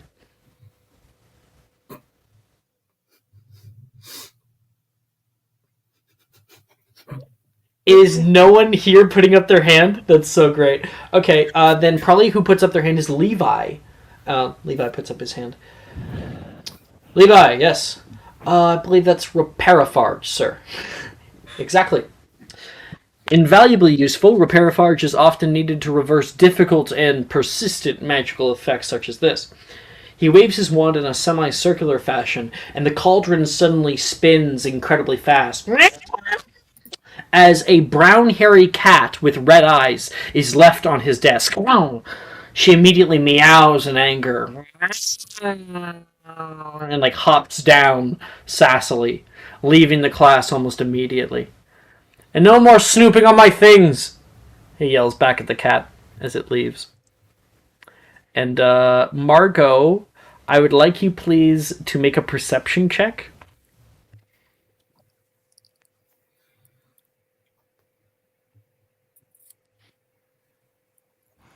Margot, are you here? Yes, I just rolled. 29, natural 20. 20? Okay. Yep. You know who this is and what cat this is. This is Miss Norris. And most definitely, Professor Dildero lied. Nobody messed up a spell. He purposefully messed up a spell to make her into a cauldron. So... Oh, and for Julian, you could probably find art of Professor Dildero in the NPC art section, in reference channel. Do you know how to get there? Or you know what? Yeah, the I'll put like a little AI link. NPC art. It's Super yeah. stuff. Hashtag NPC art. That one, NPC art, not the AI one. If you scroll all the way down to the very, very bottom, you'll be able to scroll up a little bit and find Professor Dildero.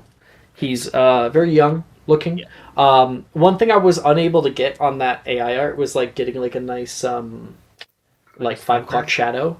Oh. Yeah, but he wears like this like purple trench coat and a vest, and always is very, very serious looking.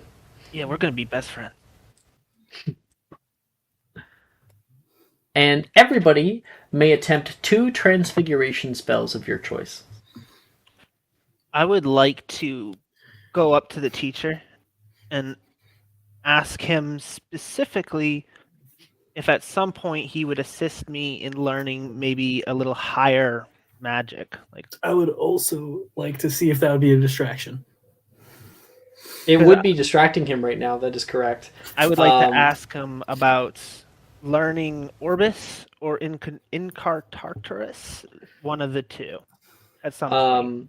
He would say, Mr. Sky, I see you are interested in such things. Always good to push oneself, but perhaps best to first prove that you're able to do the very bare minimum. You know what? I'm gonna pull out my rocks. I'm just gonna pull out some rocks, lay them on his desk, and cast what the frick? I can't say words. Sagittario. Sagittario. And just shoot it into the wall. If it is it locked in? It is. I don't think I attempted it. Jesus so Christ! Yeah. This is to lock it in. Yeah, I didn't like that in. That's like whooping out a revolver and just like shooting it in the air. That'll teach him. 21.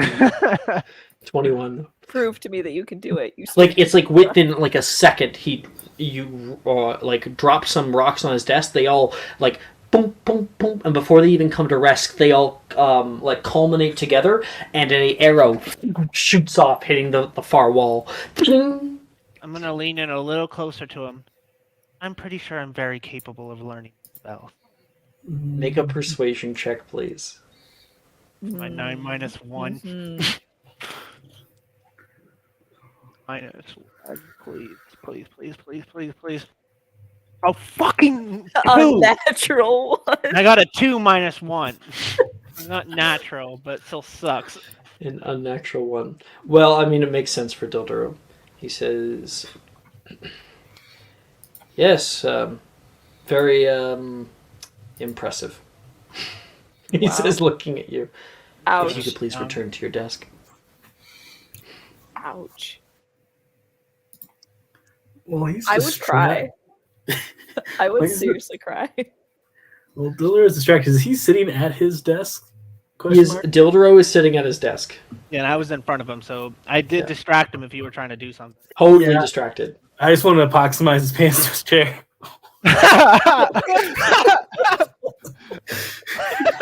No. Yes. Oh, love it. Let me quickly check approximize. It's a 30-foot range. I'm sitting at the front of the class because one object of your choice that fits within a 1-foot cube. Yeah, sure. Which you could just target his the cushion of his chair. Yeah. You know. I wonder if he stands up, he's taking the whole chair with him. That's what I'm hoping. It's one of those cushions that like have like the little wraparound. Do you have that locked in? I do not, so I have to cast it. Go ahead. You can attempt. Please. That is a hold on, wait, transfiguration. I always forget my transfiguration. It is strength plus that. Okay, cool. Oh, if I click the right chat. Oh, 10 exactly. Yeah. Exactly. He is not. Whoa. Were you guys? I saw my camera like stop multiple times. Do you guys see that? Yeah, you lagged. Yeah, you lagged a bit. I was like. Okay. Yeah, he has not noticed yet, so we'll just continue with things and see how things go. He often gets up out of his chair, so. Okay, that's your first one, Kane, and that's your first one, Sim. You have one more. I think I would like to cast the flower spell. Orchideus? Orchideus, yeah. Orchideus, yeah. I just want to try that. It's a nice spell. It's a very nice spell. Rolling. 22.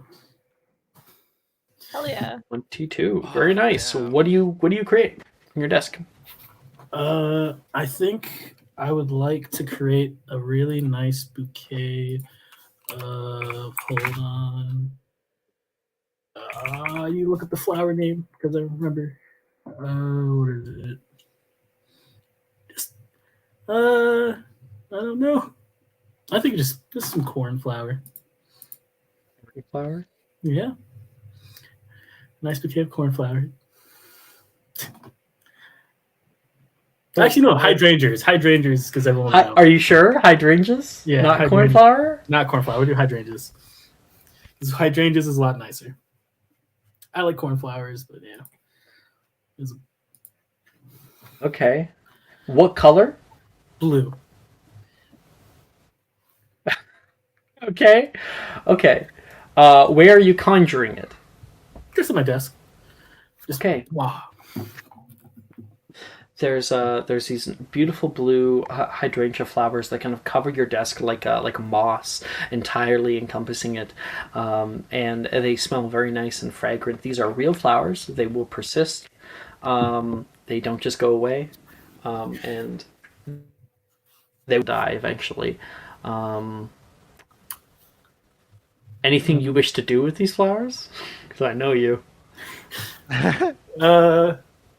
Do I do it? Do I do it during class? Oh, this is bad. Yes, do it. Commit. All right, we're going. We'll grab a bit of the flowers on the side because I want to leave the desk. The desk looks nice. I want to grab some on the side of the desk, grab up, and then I'm just going to. All right, 2 for 1 for Lennox because we're going to do it.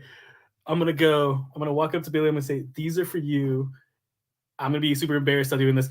These are for you. See you later, Professor Dildo, and just run out the class. See you later, Professor Dildo. No, I said dildo. Oh, Professor Dildo? Yeah. Oh boy. Dildo will stand up and he immediately falls over. With his chair still attached to him. I'm out. I'm going. That's I'm running. fucking hilarious. She like Billy holds these. What the? And like looks at everyone, laughs at what's happening. She just looks confused, and Drusilla says, "Oh, those are nice. Well, I guess they are apt. Blue hydrangeas. They mean that he's apologizing." That's what blue hydrangeas mean, is apology. Oh no. So that is Kane. You're able to successfully get out of class. You best believe I'm taking points away from Gryffindor. That's 5 points away. And you will continue with your damn detention for longer. And Dildero will struggle to realize what the hell is happening, and then eventually Raparafarge the apoximize off, and he will probably actually have to leave the room to go looking for Kane, so everyone else is practicing without a teacher for a little bit. I'm gonna do my second one as Inanimus Conjurus again for a 20. And I'm giving you a bad grade, Kane, in Transfiguration, for literally not just because you're a dick. I got a 20. So Sorry, 20 for which? Inanimus Conjurus. So now Ooh, what are you conjuring? I'm gonna conjure a like a dagger, and I'm gonna just be carving in the desk. I am worth it several times, over and over again, as I sit there. Oh, That's Sim. So you did well on that. It's a O overall, I'm pretty sure. Yeah, I got 2 plus 20. Okay. Vivian, are you ready? Yes, I am. I am going to try Orchideus. We all just picking the flowers. It's a good spell. It really I know is. it spell. is. I It's so scenic. It's for like RP. fun to use in roleplay. It makes me happy. That roll did not make me happy though. That did not inspire joy. That's a 5. Okay. You watch as your desk suddenly covers in dark thistles and thorns. Yeah, that's about what she would have expected. Your textbook is under there. Oops. Well, Belongs it'll to the fix desk. itself. It belongs to the desk now. Sim is like super good with transfiguration. Seeing that, can I help Viv with her next attempt? You may role play helping them, but there's no mechanic for properly helping unless you're a Hufflepuff. Gotcha. Okay. Oh shit! Yeah, I I am a would just- Hufflepuff. I could have been giving out. Oops. Whatever. I feel like Vivian wouldn't, though. No. You know, She's very. you'd have to get like close to Vivian before she starts doing that. So, but Sim, if you want to come over and just help, yeah. Yeah, I would just walking by because I'm pretty annoyed. I would just give her a few pointers on how to properly think and whatever that would entail. Make up whatever the fuck you want. Sure. So generally, when you're creating transfiguration, you just have to imagine. You have to see what you're creating. Conceptualization. You have to see it in your head and then make it a reality. So if I've seen something for a long enough period of time, I could probably make it. Greater familiarity helps. Yes, familiar really helps. Just remember the earth can be transformed in many different things. And hearing that, and knowing that she has been in the office of Madame Maxime many times, she's going to try to inanimatus conjure something from her office.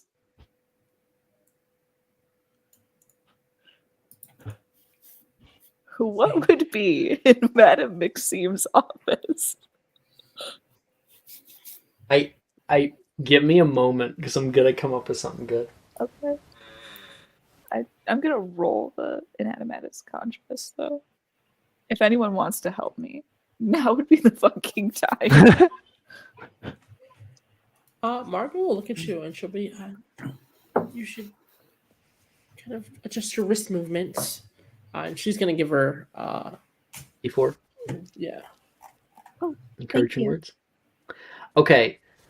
What you recall is this like it was a wooden carved figure. It seemed to be like giantish in origin. And you recall it on her desk, and you like recall like playing with it absentmindedly, and she got very upset with you. Mm-hmm. Okay, let's see. Do it. Please. I am begging. Maya! Don't roll shit. Maya, I love you. Bless you. Nice. That is a 24. 24.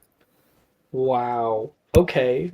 I mean, it's crazy. You roll like amazing and terrible Shit. all the time. Perfectly balanced as all things Yeah. should be. Vivian, on your desk, as you really conceptualize this object as much as you can, using Similian's advice when it comes to conceptualization and Margot's wand play, you use them together in Adamatus Conjurus. And on your desk is little hewn wooden obelisk that has kind of like an odd face on it, like extra large ears, and these like wide toes. What is that? Oh, I spent a lot of time in the headmistress's office back at Bobaton. It's the one place I know most of all. It's a very odd figure. You want to pick it up, Vivian? Yeah, she picks it up. Okay. So you look at it and you're admiring it as you haven't been able to prior. I think you can see underneath there's like words that are etched. Mm-hmm. And it says, and it's misspelled and very badly carved. You can see so I had it and I lost it. It says love yourself, YER, yourself, for who you, with just the U, are, with the R. Love yourself for who you are. There's a little dash and it says H. That's awful. Okay. Yeah. Uh-huh. Yep. Hagrid made this for her. And you still. This is a very, very nice keepsake. Very it's funny. So to kind of just get out of game here for a second, out of character. Hagrid and her actually in the books have a back and forth. She leaves him during the ball, and she gets really angry at him because he says like, "Oh, you're part giant." She gets really upset about that, which is crazy because everyone can tell. But it's like extremely taboo. You're viewed, if they know you're part giant, then you're viewed as like dangerous. Lots of prejudice is put against those people, and Hagrid was like all for his giant heritage, and she really like just pushed it away. And this is his little thing, like, I love, like, not only do I love you that you're a giant, you should love yourself and be a part of your culture. And later on in the books, you see that they go together to go to the giant colonies and go talk to his family. Yeah. That's so lovely, and I stole something. Is it the real? It's just a like it's not the actual object though. Incorrect. It is the actual object. Really? Yeah. Oh, I didn't realize that. Now, the duration on this spell is only an hour. Okay. I think you can upcast, but I think it's already second level, It's right? already- So yeah. The duration is an hour. So for an hour, if she notices, she's gonna be freaking out that she can't find it. And then once it's gone, it will go away and reappear on her desk, back where it was. I could always bring it back. I have ritual casting. I think she's going to take some of the thorns on her desk. She's going to pluck one out. Oh. And she's going to tie it around the head. And she's going to wait. I love the idea. I don't think that it was going to work, but I love the idea. It sets a precedent where you could easily be sending messages to each other. That's fine.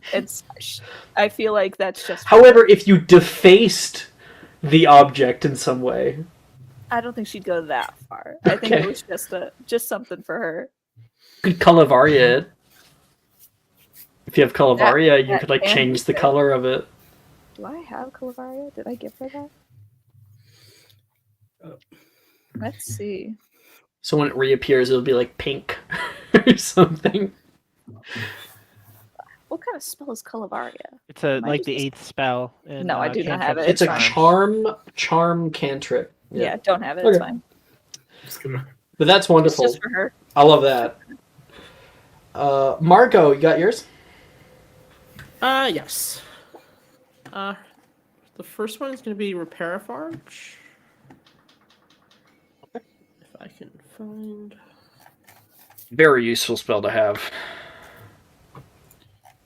Especially when people are sicking like snakes on you with Serpent Sortia. Just get rid of them. I hope I made it to the woods to outrun him, because I know he won't go there. Go to the woods to outrun him. He would chase after you. Yeah, I'll say you get away. You get away.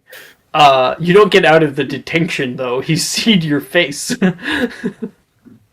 Anyone could have approximatized him. I just I said believe bye. 11. You did call him Dildo. No, Hey, he did. English. No, I can't even say it. Nope. It don't work. Marco? We'll do 11. An 11 for which, sorry? Oh, for the, Repair for Farge. Repair a Farge. That's just barely a failure. Jean? You want to help out? Yes. So walking up to guess the spell casting area. What exactly does a repair? It's to reverse the transfiguration spell, right? Yeah, Yes, it ends it's like a like transfiguration. Finite and Cantatum, but it's for transfiguration base effects. It's important to remember that it's not actually that. Just, see through the illusion, he says as he gives words of encouragement. All right, Margot. Yeah, let's say Margot, you've like Veravertoed something like something into like a wooden block into a like piece of stone, and you're trying to get it back. So see through the illusion. Is that Roll a d4. D4? Yep.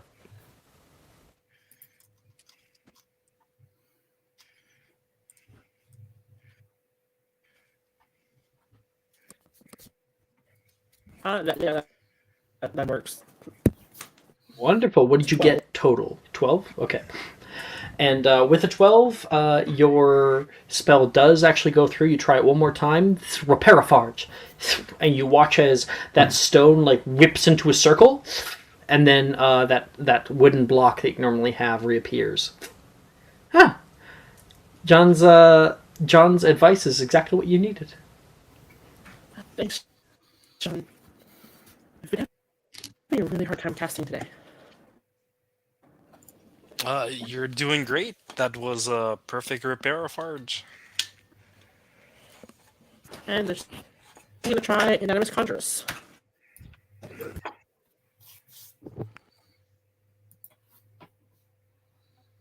For 20. 20. Okay, 12 to 20 there. And what are you conjuring?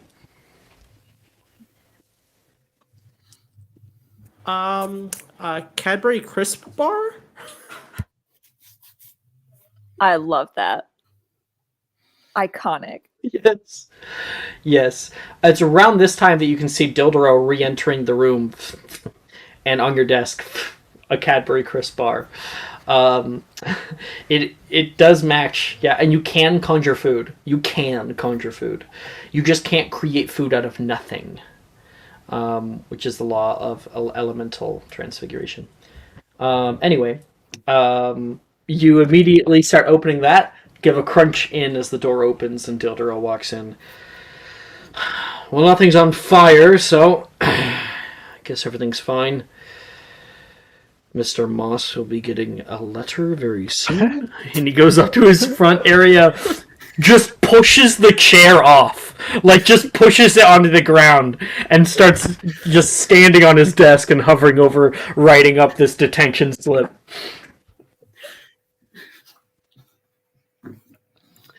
And Mara, you can eat the Cadbury cream bar. She kind of wants to go give it to Dildro. He seems like he's having a bad day. Oh, you want to do? You really? Okay, so you start opening it. He walks in. That happens. You look down at it. You steel yourself and you stand up. You begin walking over there. I want you, please, to make a wisdom save for fear. Oh my god. Please. You got this, Margot. Oh, Vivian gives her first words of encouragement. Could anybody take some flowers from my desk and put it on his as like an apology? An apology. I'm so sorry. Ooh. Natural 20. Nice. Unnatural 20. Yeah, you walk up as he's like mumbling to himself.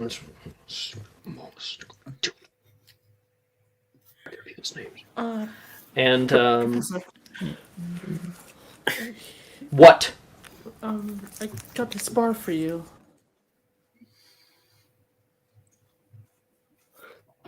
Hold down. Please roll me a persuasion check. Oh, please, someone. Roll an advantage because you got a natural 20 for your fear. Oh, it was unnatural. Yes. Whatever. 18. Still. 18. Yay. He looks down at it. Thank you. He slowly puts his hand out and kind of clasps around it. Well, I haven't had one of these in a long time. They're Where'd my you get favorite. it? I conjured it. Oh, Miss Williams, this is very sweet. But we do not use magic to steal from the muggles.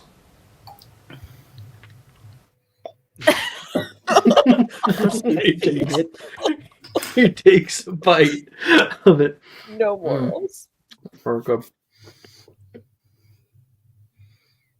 You need help with anything. And I'm going to put up your grade. Yes. He walks back. Woo! Margo. Yes, Margo. He's gonna give 5 points to. You know what? I'll not 5. I'll give 3. I'll give 3 points. Okay. I love that. That was great. Inspiration, Margot. Inspiration. Please mark that down somewhere. Jean-Francois, you're the last one before the end of the session here.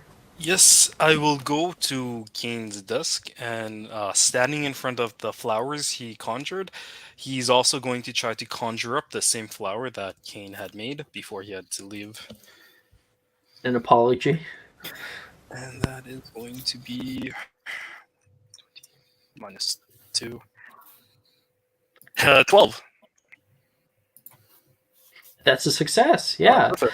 And so you watch as Kane's desk suddenly, like, the legs are covered in flowers. His chair starts to cover flowers. The floor starts to cover in flowers. And it's just like this growing blight from his desk. What was the flower you said was an apology? Is that Blue hydrangea? hydrangea. A blue hydrangea. Hydrangeas are kind of fun with that. So blue means apology, gratitude, understanding. White means like boasting or vanity. Pink means romance, sincere emotions. Purple means pride or royalty. Was this information just included in like the spell book for the spell, or is this just out of character? No, No. this is out of character.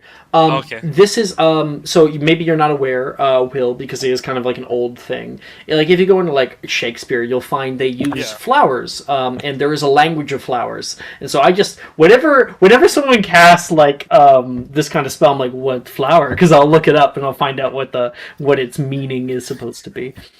Oh man. Okay. And I'm gonna... Billy is someone who would understand the language of flowers. So the moment she was like, "Oh, it's okay," like, yeah. Okay. He will cast another Orchideus just to practice making flowers, and he's going to try to summon, I guess, like a sunflower. Like the brightest sunflower that he could. The biggest of all flower. Well, not the biggest, I guess. I think the biggest flower is the corpse flower. Oh my gosh, you could try to summon a corpse flower with Orchideus. I've never considered that before. Oh my gosh. Anyway, a sunflower is very big. I would like you please to roll for it again. So let's see how high you get. Are you still 12. at my desk?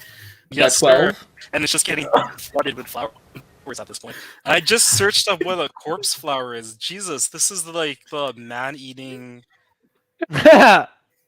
Venus. The- Ugh. No, Oh, no. that's So not a what we corpse. had. The corpse flower is the one that is huge and smells terrible. It smells like a rotting corpse, and what it does is it traps like flies that will come to it, and then it'll eat the flies that That's get trapped inside of it. Yeah. We had one at our botanical gardens. Here, I'm sending an image. Ugh. There you go. Trypnophobia Here's- inducing. Oh, yeah, definitely. Yeah, you know what? I'll spoiler it for trypophobia.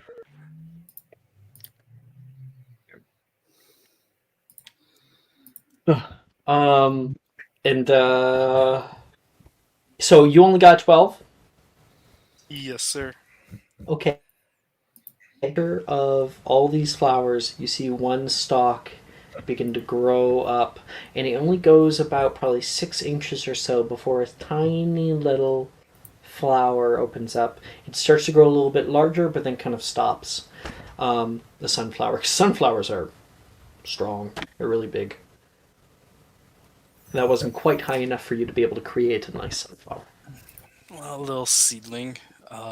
I will gather all of the flowers from the desk, from the legs of the desk, from the top, and bunch them up in as best of a bouquet as I can, and I'll walk it over to Dildero's desk Oh. and just gingerly Okay. place it on there while he's helping another student, and try to Sure. walk away before he sees. Oh, sir, this was from Kane. He wanted to apologize earlier with the flowers. The flowers he was making. He made these flowers for you. Okay. You You know, can tell Kane Mr. talks Kane that to I'm you all the taken. time that he's such a big fan of you. No. Tell Mr. Kane I'm taken. I'm gonna quote that real quick. You know who's one person who may not know the language of flowers? Dildero. Yeah, there's too cerebral. We're gonna Yeah. have to quote that. You can. Somebody please quote that. Well, you can tell Mr. Moss that I'm taken. Which actually, yeah, that is new information about Dildero that you did not know previously. Dildero is in a relationship. Everybody in the comments, no!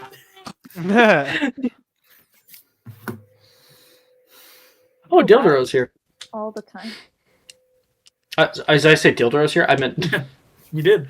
Jordan's here. Yeah. Okay. And with that, I'll give you your grade. It's an A overall. I would say also when class is over, on Sim's desk, it's just row by row by row by row that says, I am worth it, I am worth it, I'm worth it. And at the very bottom it says, think about it. And there's a knife. The dagger is just sticking into the desk in the middle. Just make sure he sees it. That's psychotic. Yeah, that's Kind I'm of psychotic. I hope no one else sees That's okay. that. With that, I think that's where we're going to end tonight's episode. So thank you very much, guys, for playing. Able to do